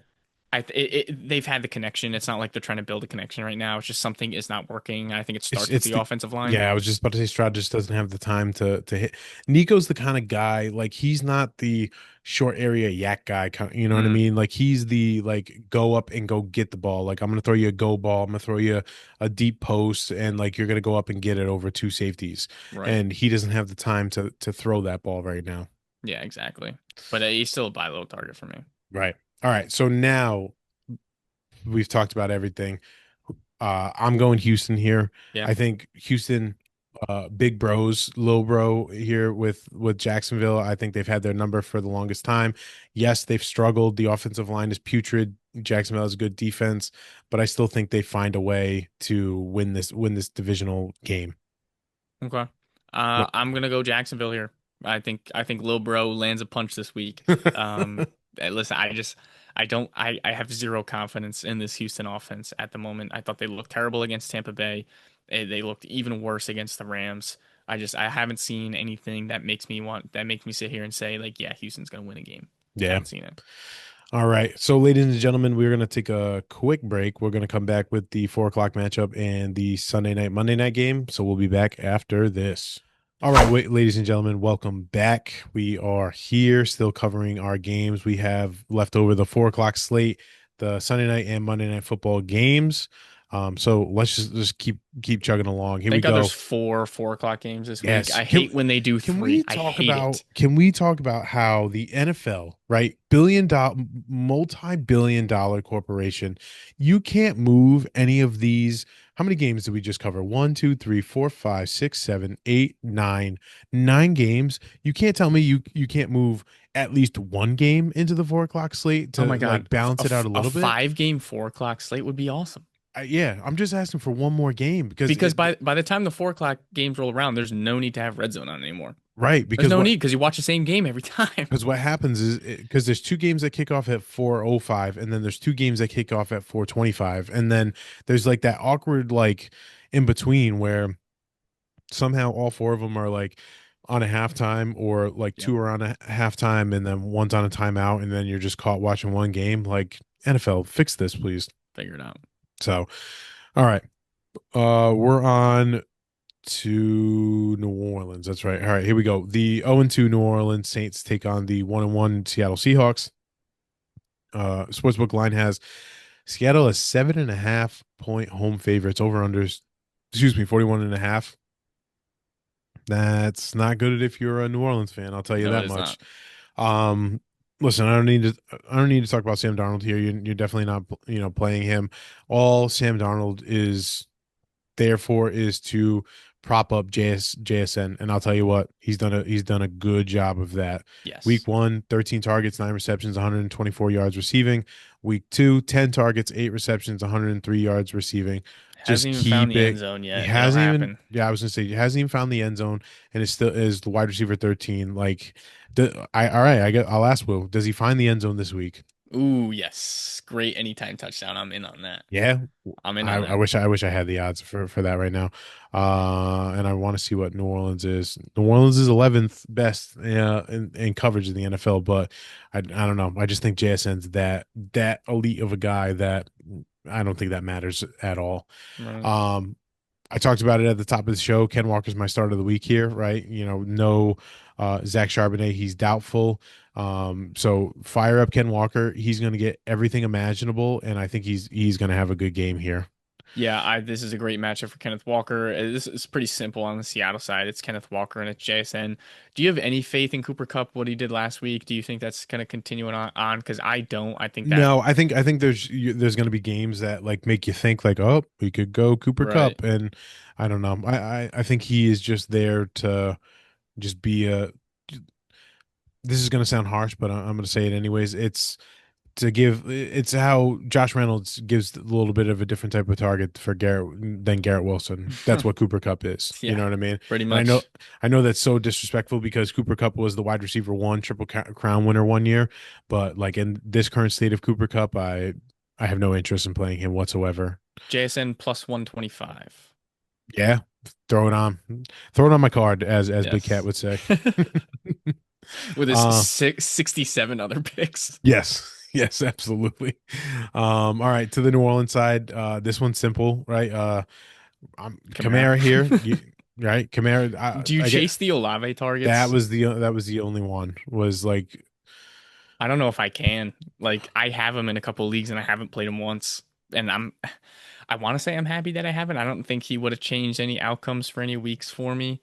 But I mean, yeah, 13 targets and 10 targets is ridiculous. But again, another guy who is basically sitting around a 50% catch rate. he And then feels like even with he's all those targets, he had 54 yards in both weeks. yeah, he feels like he's a wide receiver three flex play for your Yeah, team. You know what I mean? Like, I don't agreed. know.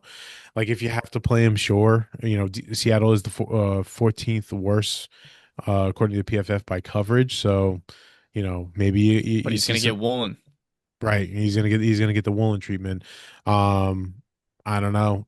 And I Shaheed, personally wouldn't start him. Shaheed caught the bomb. I'm still not playing him. I just am discouraged by the offensive pieces here in New Yeah, Orleans. So unless your name's Jawan Johnson. yeah, well, hey, no, that's very I think you play Juwan Johnson though.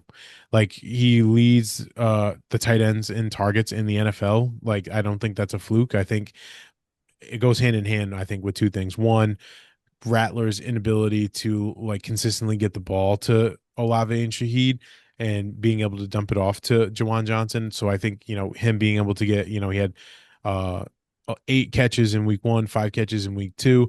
Like I think it's enough to like really stabilize him. And I think Jawan Johnson's actually not a bad tight end play. No, 100%. Yeah, if I'd you're gonna kill for start, Jawan Johnson if yeah, for my team. if you're gonna start somebody outside of Alvin Kamara, it better be Jawan Johnson and nobody else. Yeah, yeah, yeah, but no doubt here, Seattle wins this game, right?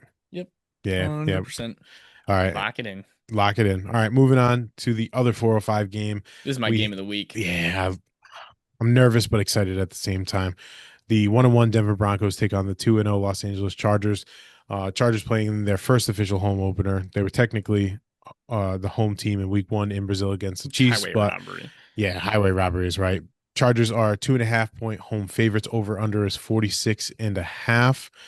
Um, man, can I just say outright right here? Oh, Take do the your under. thing. Take the under. Take the under. I just think both of these defenses are so good. Like I the amount of joy that I have felt in the past 2 weeks watching the Los Angeles Chargers play, like makes me feel like I'm like 14 again, and I'm watching them like back in '06 and LT's having like this crazy year, and or like the What year does where that feel like? oh my God, it's surreal. It's why I'm a fan of this team is Hmm. because of him. But like I don't know. I think that their defense is playing elite level defense. I think the only defense that you could probably say is better than them is the Green Bay Packers. Um, I really think that they're the second best defense. So I'm a huge under play here. I think Bo Nix has definitely struggled on the Denver side. Right, like week one against Tennessee, only had 176 passing yards and a touchdown and two picks. Last week against Indy, he had 206. He did have three touchdowns, but just not giving it to you in the rushing game like he did last year, right? Like, games last year, just looking at his 2024 game log, starting from week one on, he had a game with 35 rushing yards, 25, 47, duds 3 and 9, but then 61, 75, 36. Like he was putting it on, and that was why Bo Nix was so good last year, and you had to play him. Now he's got 18 yards rushing, 20 yards rushing, and that's it. Like it's kind of been rough in the streets if you're a Bo Nix manager. Am I right? Yeah. Yep. Kept him in another keeper league that I'm in. Hasn't been great so far. Somehow I'm 3-1, but not confident with that position, to be honest. No, I get it. Uh, we got a J.K. Dobbins revenge game here. I'm gonna. I don't normally do this. I'm just gonna say it's not happening.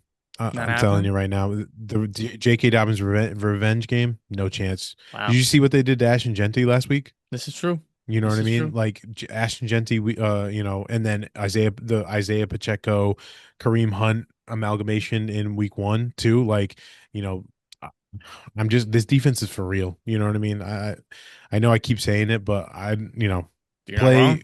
play At the J.K. moment, you're Dobbins not if you wrong. have to, but I'm not playing him. I have him in multiple leagues. I have him in a dynasty league.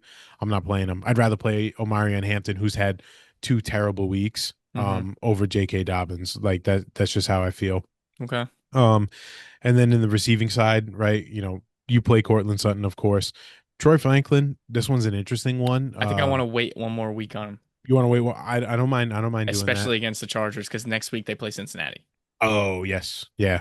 But so, it might be a stash then, Yeah. if you got him on waivers this week, which is totally fine. Find another option to play and then you fire him up against Cincinnati. I'm all for that. Yep. Evan Ingram's out, so it doesn't matter. I wouldn't play Adam Adam Troutman. Troutman. Yeah, no thanks. I'm out. All right. On to the Chargers side. Herbert, who has had 27-point outing week one. He had an 18-point outing week two.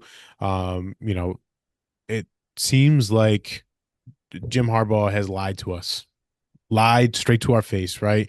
With the moves and everything like that, it made it seem like they were going to run the ball 25 to 30 times a game.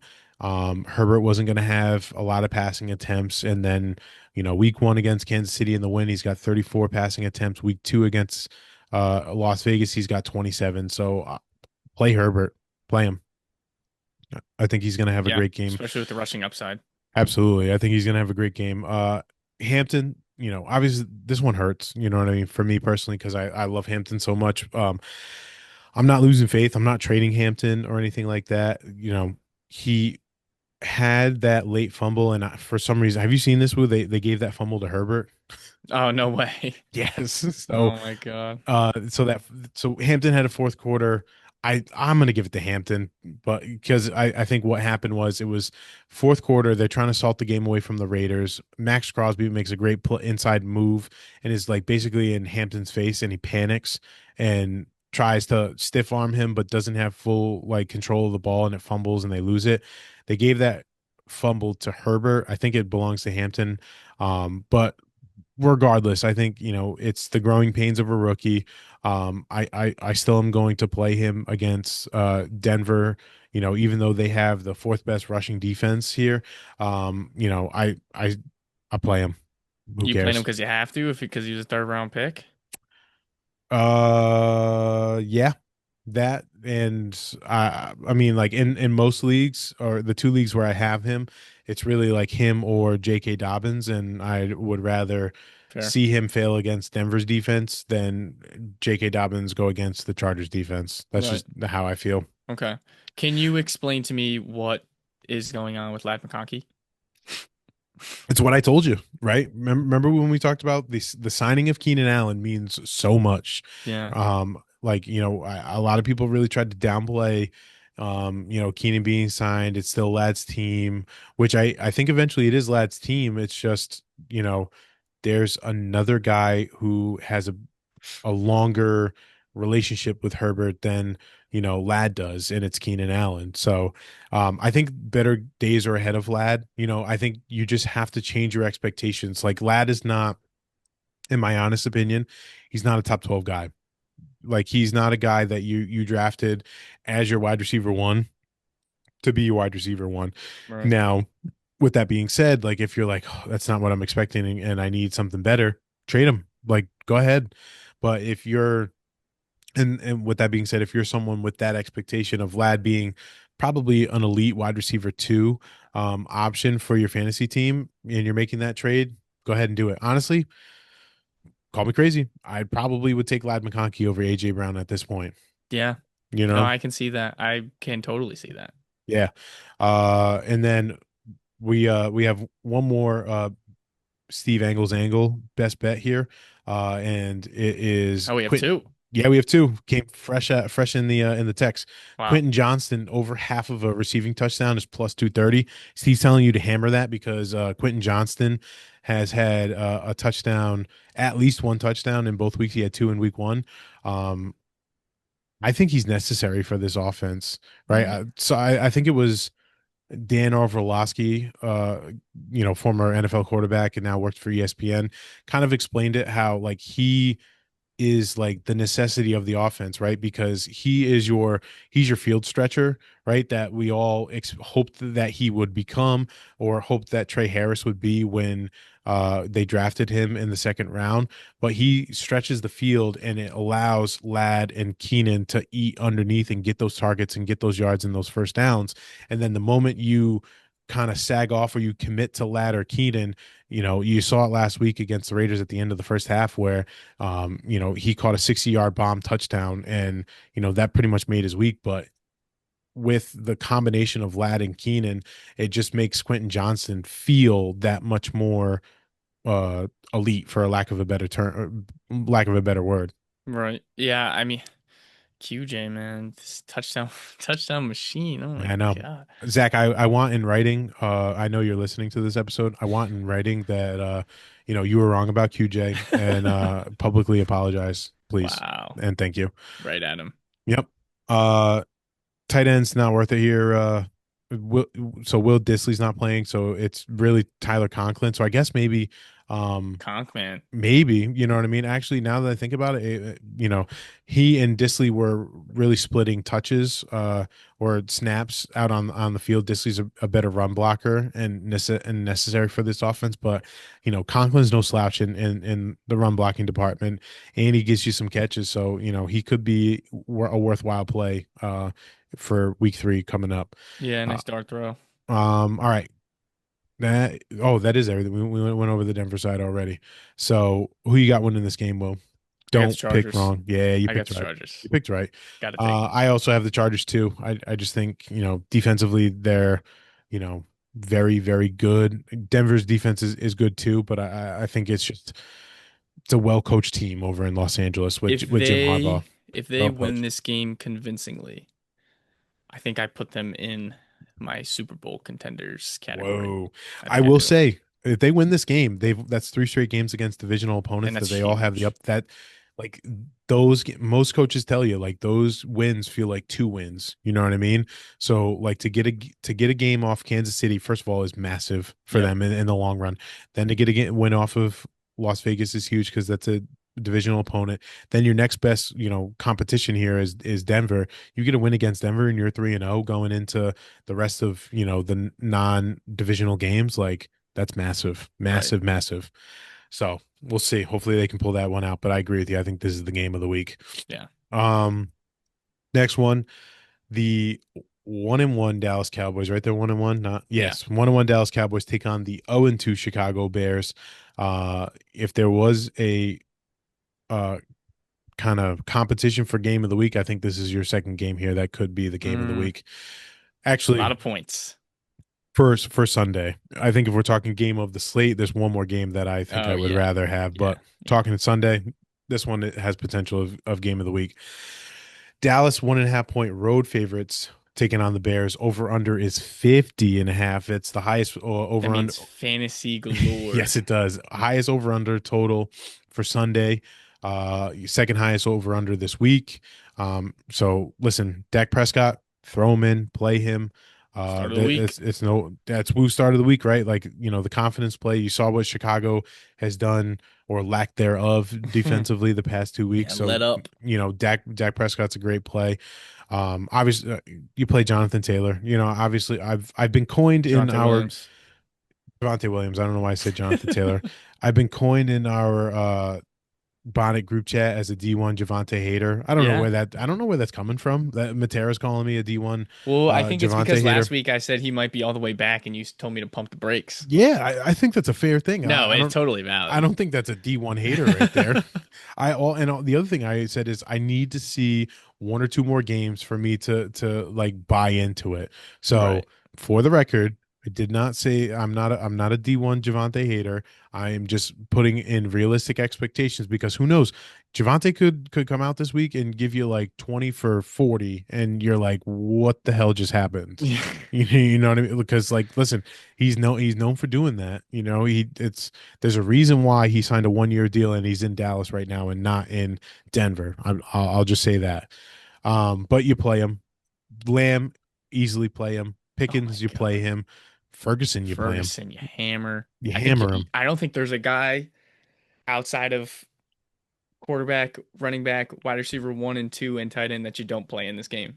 Yeah, I'm serious. The only guy is DeAndre Swift, and that's if he's out of he's not playing because he's yeah. I was gonna questionable. say that's injury based. So let's just talk about the Chicago side. Caleb Williams, Start him. start him. He had a great game week 1 against Minnesota. A little bit of a down week against Detroit, but Detroit's always kind of had his number. Oh yeah. This is I think each game, what you're going to see is the Chicago offense is going to get better and better and better. I think they're like Rome Odunze is starting to.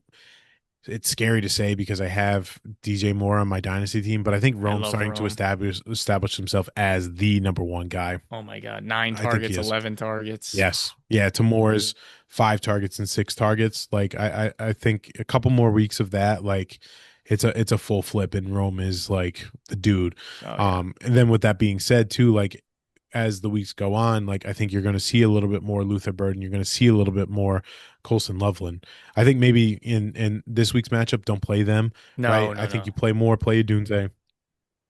Probably you could play commit too, Yeah, if you needed to. I'd be willing to do You know, so. can Komet's just the thing with Komet and Loveland is he's just out snapping him right now. Right. Komet's had 90% of the snaps in the first 2 weeks. Not much, receiving work, but he's getting on the field more than Loveland. So I'm going to play him and take the chance on A potentially touchdown, pretty falling into the much. end zone, right? So, all right, who do you got here winning this one, Will? I got Dallas, but I think it's gonna be super close. Yeah, And I don't think it's I'm taking the over 100%. I think there's I gonna be a lot of points. if it weren't for Brandon Aubrey, they would have lost that game. Yeah. You know what I mean? And I think Chicago, like if there is a chance for Caleb really to step up and say like I am the guy here in Chicago and there's no question, this is the game to do it against Dallas to really like put yourself on the map and show how dynamic this offense truly can be. I hope and I expect Ben Johnson to be in his bag offensively calling these plays. And if that happens, I don't think Dallas can keep up. I think Mm, Chicago's defense is good enough. Like they're not great, but they're good enough to hold off, and make Dallas stall out a couple of times. I don't know if I can say that about Dallas's defense.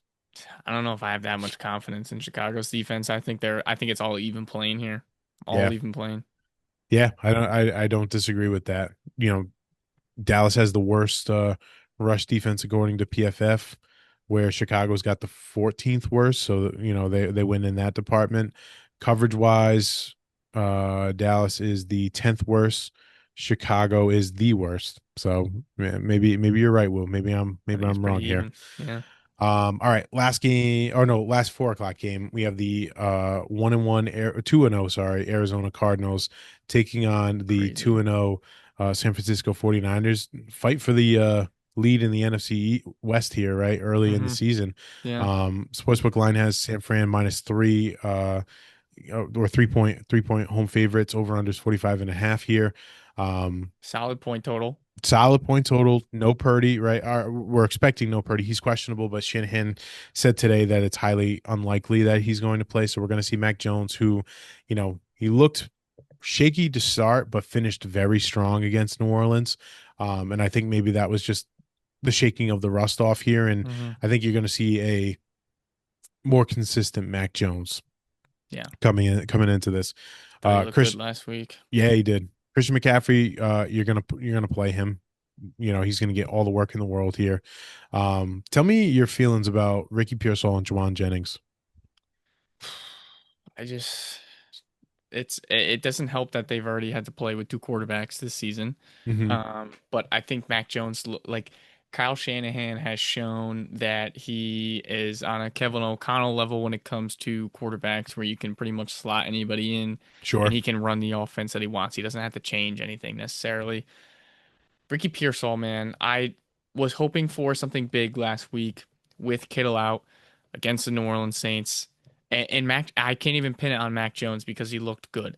So I don't know what the deal is with Ricky Pearsall here. I think I'm starting to be out on Ricky Pearsall. I didn't have a ton of fight going for him going into the year, but this is I don't know. I don't really have a ton of confidence for him. Can I give you some confidence? Sure. Arizona has the where they I just lost my place. Arizona has the seventh best coverage rating according to PFF. However, their top two corners are going to be out this week, Oh, not really? playing, and Will Johnson was also hurt. And let me see if I can find a quick little status for you on Will Johnson if he's playing or not.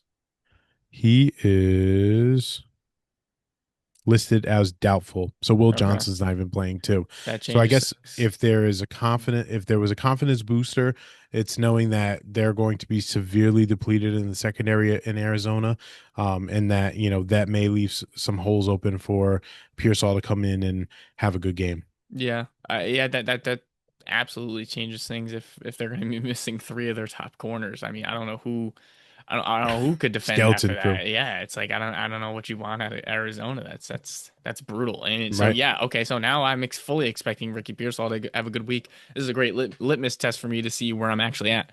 Because if he has a dud week, no excuse. Yeah, I think that's fair. I mean, yes, it is fair, and no, it's not because I do need it's to not remind myself it's it's only not week three. Purdy.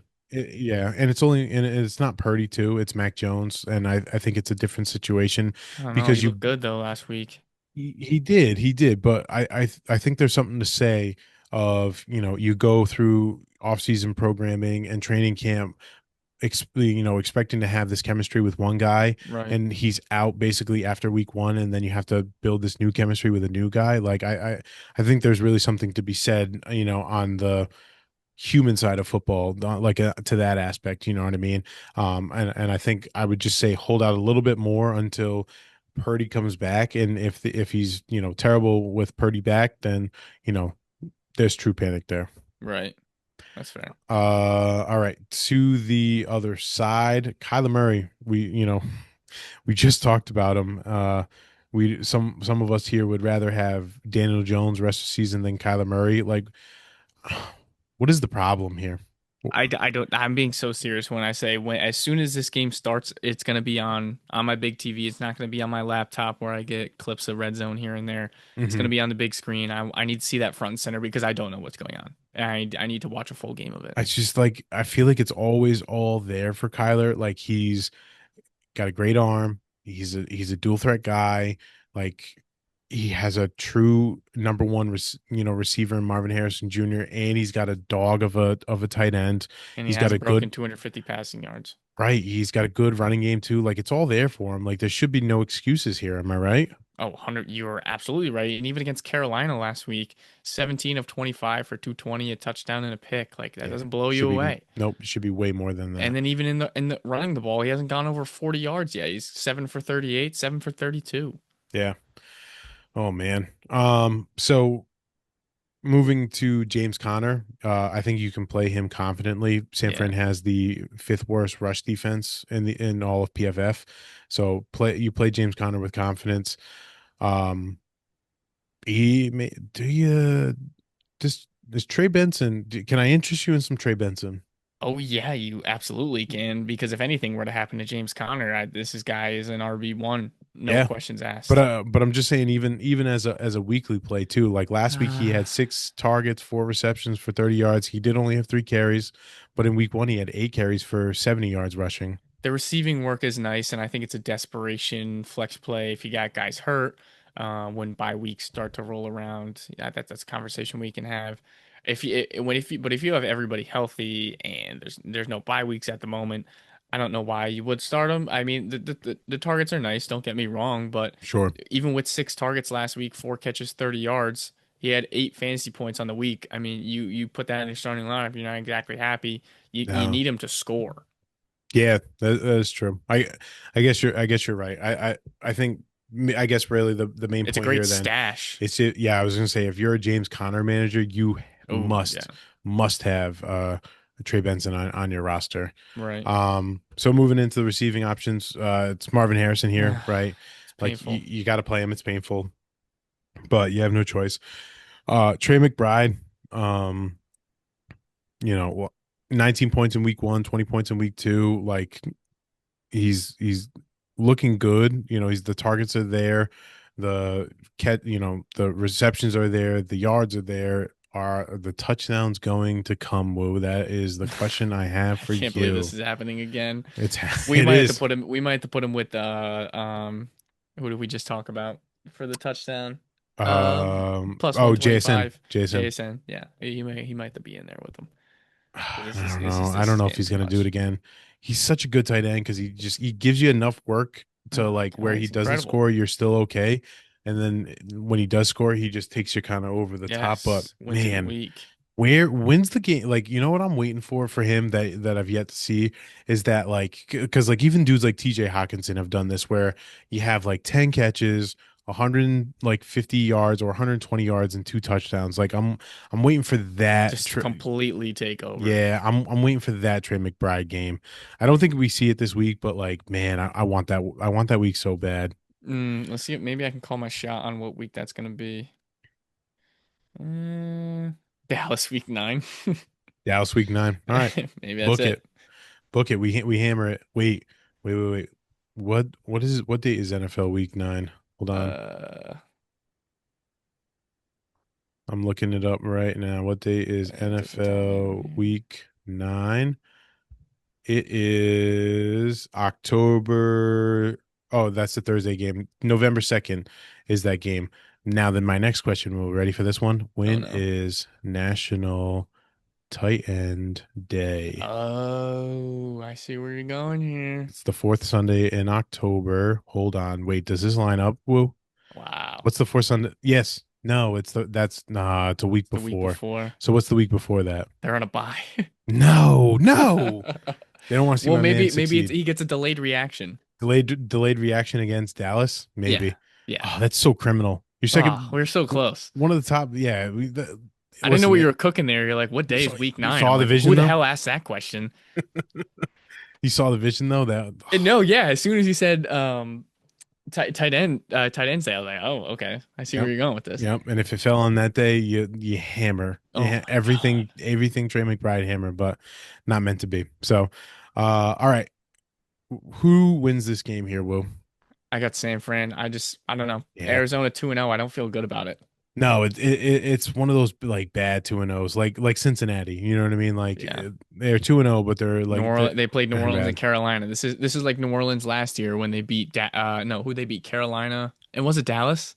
I think it was. Yeah, I When think it everybody was thought Dallas. they They were going to the Super smoked Bowl. Dallas. Yeah. Yeah. So yeah, let's pump the brakes. All right. Sunday night football matchup. We have the 0 and 2. Yes. 0 and 2 Kansas City Chiefs taking on the 0 and 2 New York Football Giants. Kansas City is 6-point road favorites. Over unders 44 and a half. Do we see an upset here, Will? No, and I find it hilarious, absolutely hilarious how many people are in the media, powerful people in the media who are on TV 5 to 6 to 7 days a week at this time of the year, and everybody's freaking out about the Chiefs. I just I listen. I get it. This is a reactionary sport. You get one game a week, and that's what you get to talk about for 5 days. I understand that aspect.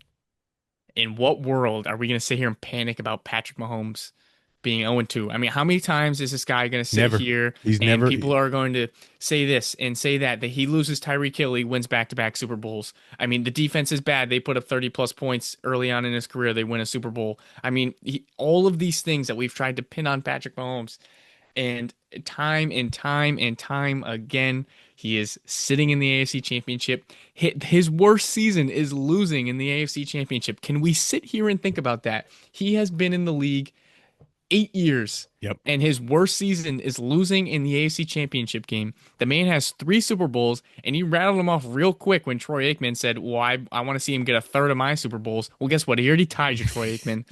And I don't get. You got Colin Coward sitting on Fox Sports. You got Stephen A. Smith on ESPN. You got Nick Wright on Fox. Like, I don't get all of these people, very powerful people who have tons and tons of eyes on them, sitting here panicking about Patrick Mahomes. How many times did we do this with Brady? Oh, all How the many time. times did we do this with Brady?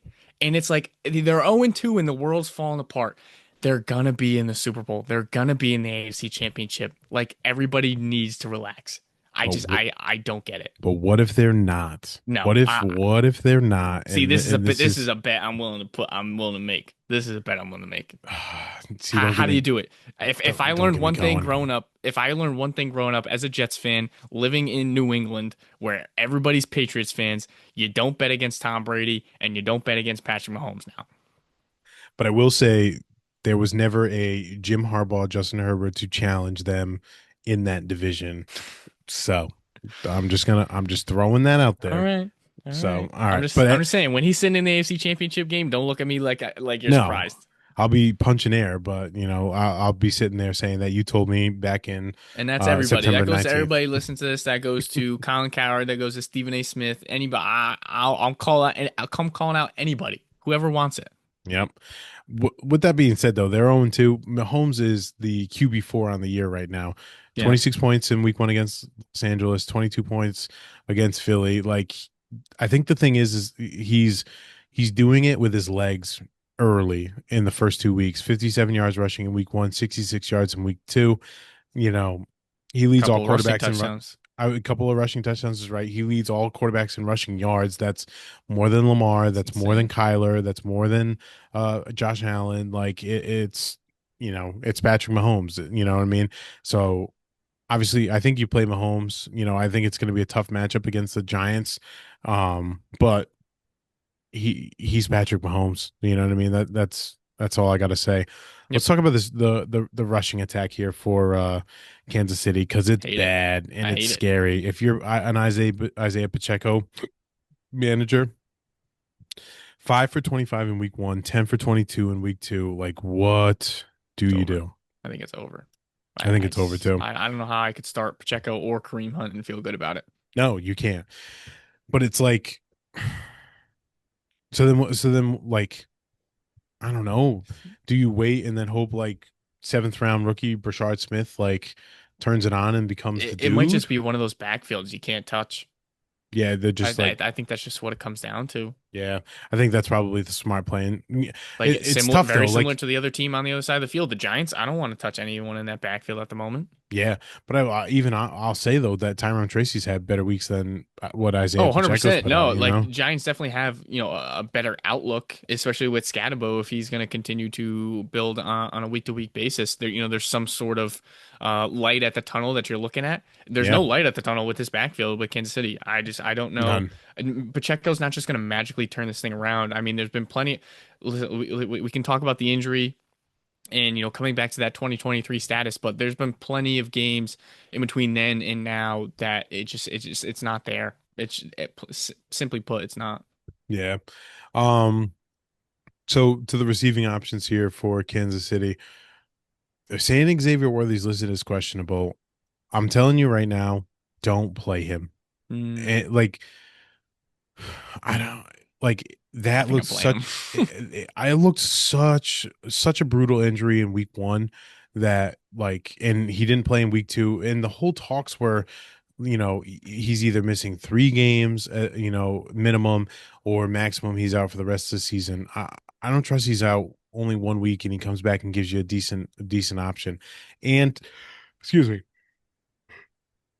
to top it off, he's the Sunday night game. Like Yeah, there it's aren't true. many options. You know what I mean? Like if you have Hollywood Brown, sure. Hold on, put him in your lineup and you maybe last second like throw in Xavier Worthy, but like I have him in a couple of leagues. I'm not willing to play him. I'm going to be honest with you. Yeah. You know what I mean? Like I need to see it for 1 week, and if it's against the Giants, who you know Giants aren't slouches. You know what I mean? They're a good defense. They're uh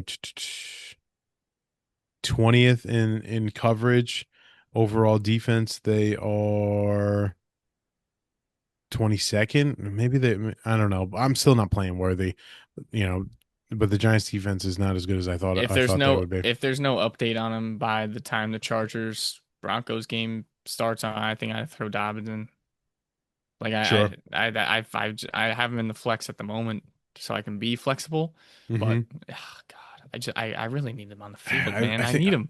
I get it. I think so many people do need him, but I think you're better off finding something like I'd much rather play like I just kind of crush Dobbins, you know what I mean, about the whole revenge game. I Yeah, would rather play Dobbins than Worthy because here's the thing.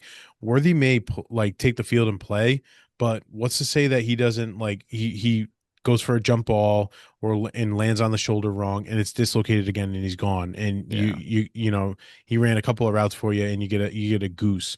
At least yeah. you don't get a goose from like J.K. Dobbins in Right. my opinion. Yeah. So, No, it's totally valid. It just hurts. It's just yeah. painful. I think you could play Hollywood. You know what I mean? I Yes. think Hollywood's going to have enough work for it to be um, relevant. Um, I don't know about Tyquan Thornton. I know Nah, he had the nah. touchdown, but you can't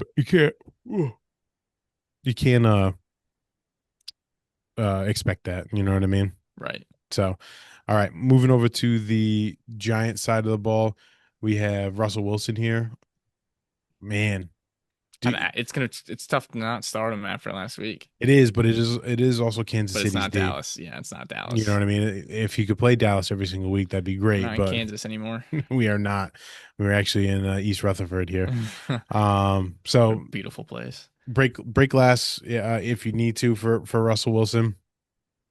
Cam Scatterbo, Tyrone Tracy, we just talked about, right? I'm not Tracy playing probably him. not. Cam Scatterbo got into the end zone, but I think he's gonna really struggle. Yes. Kansas City, like if they have a strength anywhere, it's their rush defense.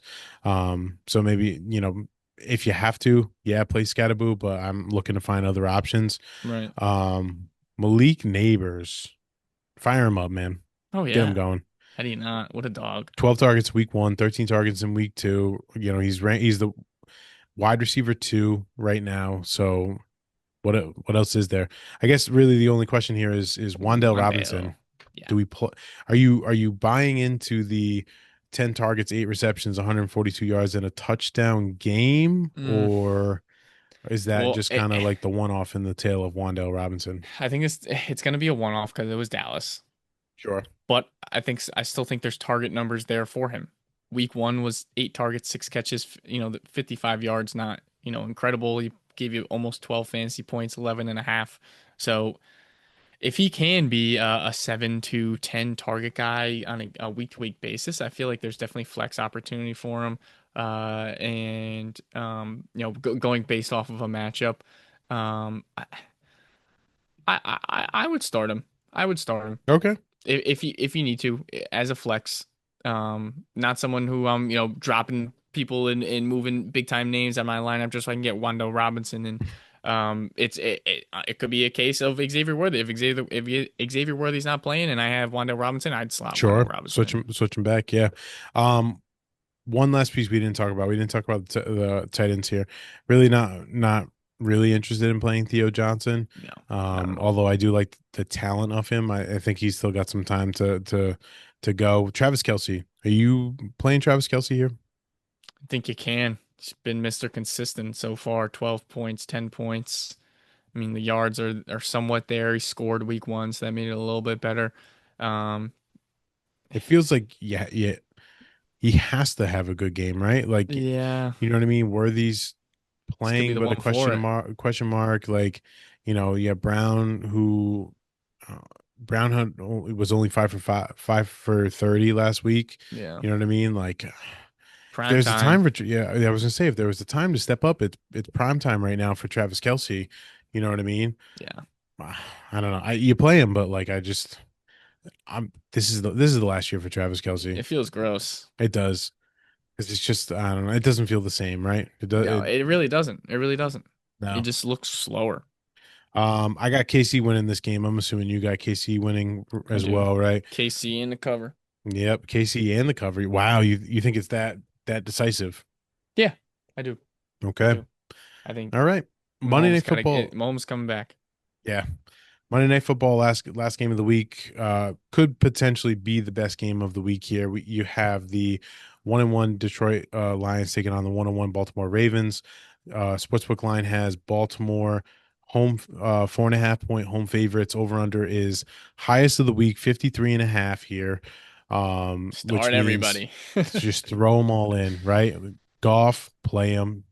Gibbs, play him. I think you could probably play. I know it's a tough matchup against Baltimore's rush defense, Start David right? Montgomery. But they're the eighth best. But you play David Montgomery, You drafted him to play him. right? Amon-Ra Amon St. Ra. Brown just had a phenomenal week two. Crushed me. Yeah, three Um, touchdowns, pretty good. if you could have 3 touchdowns this week, that'd be phenomenal. Huh. I think you could play Jameson Williams too. Oh yeah, You know what I mean? absolutely. Play. He had 108 yard. First 100-yard game of the season. He had 108 and 1 touchdown.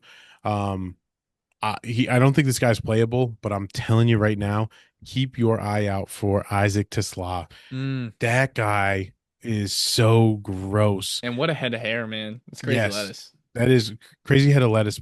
But the man, he has gotten 1 target and 1 catch in each of the games, and they've And they're literally both been like disgusting. they're like Sports Center top 10 plays. He's like, hey, Like, listen, I know this is all I'm getting. I might as well make the most of it. yeah, like 2 hands now. Let's just use one. That's all we need. But like, man, if he can start like getting consistent play on the field too, like that might be the best three It's like just, trio of wide receivers in the NFL. I know, and it just feels like there's no room for him, which is No, insane.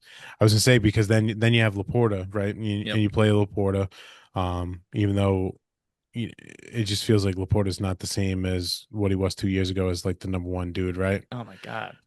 But you play him because he's still good. He's what is he right now? He's the tight end 12. 12. So yeah, you Be the do. one. Uh, Baltimore side, this one's easy. You play Lamar, you play Derrick Henry. Um, I think you play Zay Flowers too. He's the wide receiver 5 right now. Didn't have as good of a game as he did week 1, but he still had 7 for 75, and that matters. You Do know what I you mean? happen to have his target share splits? I'm gonna try and pull him up, but if you had him Um, faster, because I can I wanted to do have a that. conversation about it because I was very happy. I was very in on Zay Flowers. Okay, here we go. Oh, you got it. Yeah, very happy with Zay Flowers going into this year. Not very happy. I was confident in Zay Flowers going into this year. And what I'm at a point now where I've taken him in a couple leagues. And is it getting to a point where is this a sell high opportunity, or is this where I'm hanging on tight because I made the right pick this year? I think you're hanging on tight because you made the right opportunity. Because outside of, I don't know, name me someone who is a threat to his targets. Yeah, when you put it like that, it seems so easy. But then I always just go back to the conversations of last year with how good of a season Lamar had, and he Hmm. was the wide receiver 24. But like the thing that I saw so much this summer was Todd Monken saying like we have to get this guy the ball more. And I don't know why you don't go with what the offensive coordinator says. 'Cause that was my thought process going into this year taking Zay Flowers. Yeah, and it's working though too because I mean through the first 2 weeks, that week 1 finish he was the wide receiver 1 with 143 yards and a touchdown, and last week he only played 79% of the snaps, but that was because they were dog walking Cleveland. You know what I Right. mean? Like I expect in this game because I think they're gonna stay like if everyone is expecting it. It's Vegas has it as a 53 or 53 and a half point over under. Like he's going to be on the field a lot more than 79% like he was last week. He's going to be necessary. He's going to get a lot of targets, and then hopefully that in turn turns out to be a good fantasy week for him. He has a 42% target share. Yeah, 42%. that's what I'm saying. Like out Is that there's sustainable? I just I don't think it's sustainable, but I think that it sets the precedent that, he is the a one. legitimate one in on this offense. Yeah. I think when Likely comes back and Likely's healthy, he was limited on Friday. I don't know if he's going to have like a crazy, snap percentage. Mark Andrews is gone. He's Mm, toast. You know what I mean? One for one. One catch for 5 yards. Sorry, in week one catch for 2 yards in week two. The dude's toast. Like, if there was really anyone that I'd be afraid of taking targets away, I think it would be Mark Andrews. Like DeAndre Hopkins has caught a touchdown in the last 2 weeks, but it's literally like end zone shots, and DeAndre Hopkins. It's really just like, hey DeAndre, can you just go to the end zone and make this 50-50 ball? Yeah, yeah, sure, I got you. seriously. You know what Yeah, I mean? that's his role. And Zay's getting all the other work, right? Yeah. Like even Rashad Bateman has only had 4 targets, 73% of the snaps week one, 59% of the snaps week two. Like I think you hold Zay Flowers. In my honest opinion, I think you hold It- him and you reap the rewards right now. yeah, it's the side I'm leaning to. It was just an internal conversation I was having with myself. After that huge week one game, but then also after a very solid week two game. Yeah. No, I get it. I get it. Anyone else on the Baltimore side worth talking about? No, I Yeah, think it's I it's think it's it's Zay it. Flowers, it's Derrick Henry, and it's Lamar. All right. Who do you have winning this one? I got Baltimore. I'm taking the home team here. I'm gonna I think split. I think I will say though 4.5 is crazy. I think it should be lower than that. I think so too. But I still like Baltimore. I think it'll be one of those things like over the weekend and on through Sunday, and then when we get to Monday night, it'll be like a 1.5 or if not a pick 'em. This is true. I forgot I did these lines on a Friday, so that's definitely That's all subject to good. change. I'm taking Detroit here though. I think the mud stomping, obviously Baltimore had a mud stomping of Cleveland, but I think the mud stomping of uh, you know, Chicago last week is I think the kind of kickstart that they need to like really get things going. And I think they continue that. Not to say that they're gonna, stomp out Baltimore, but I think it gives them the confidence to take on a team like Baltimore and eventually win. Yeah, All right, man. So there you have it, folks. That is our week three preview. We appreciate you sticking around. Again, please make sure you're following us on all of our socials: Twitter at Fourth and Fantasy Pod, Instagram and TikTok at Fourth and Fantasy, YouTube at Fourth and Fantasy. Please make sure you give us a like, follow, subscribe on our content because you never know, you may see yourself on the show. I hope you enjoyed today's episode. Went through all the matchups. Make sure you check us out on Tuesday. We'll come back and give you the recap of week three. Get your waiver wires ready for week four and go from there. But other than that, ladies and gentlemen, enjoy some college football tomorrow. Sit good down, slate. relax. What do we got for college football? Any good Uh, game of the week? Texas Tech, Utah, Michigan, Nebraska, Miami, Florida, Ooh, and Miami, there's Florida is another interesting. ranked matchup in there somewhere that I'm blanking on. I think LSU has a good game too. I forget. Let me see. I'm trying to Those are the give ones I can you think off the top of my head. give the people a quick sneak peek before we go off the air. I just had Oregon DraftKings up. State. Is there anyone else good? There's another There's good got to game in be. there What's the somewhere. ABC game of the week here? Oh God, Illinois, Indiana's pretty good. where is it? Where is it? Did I Here miss we it? go. Nope. I'm looking ABC, at Fox. this is awesome podcasting. Oh, Miami, Florida is the game of the week. There it Okay, it is. is Miami, Florida. All right. But with that being said, ladies and gentlemen, we'll see you on the other side. See ya.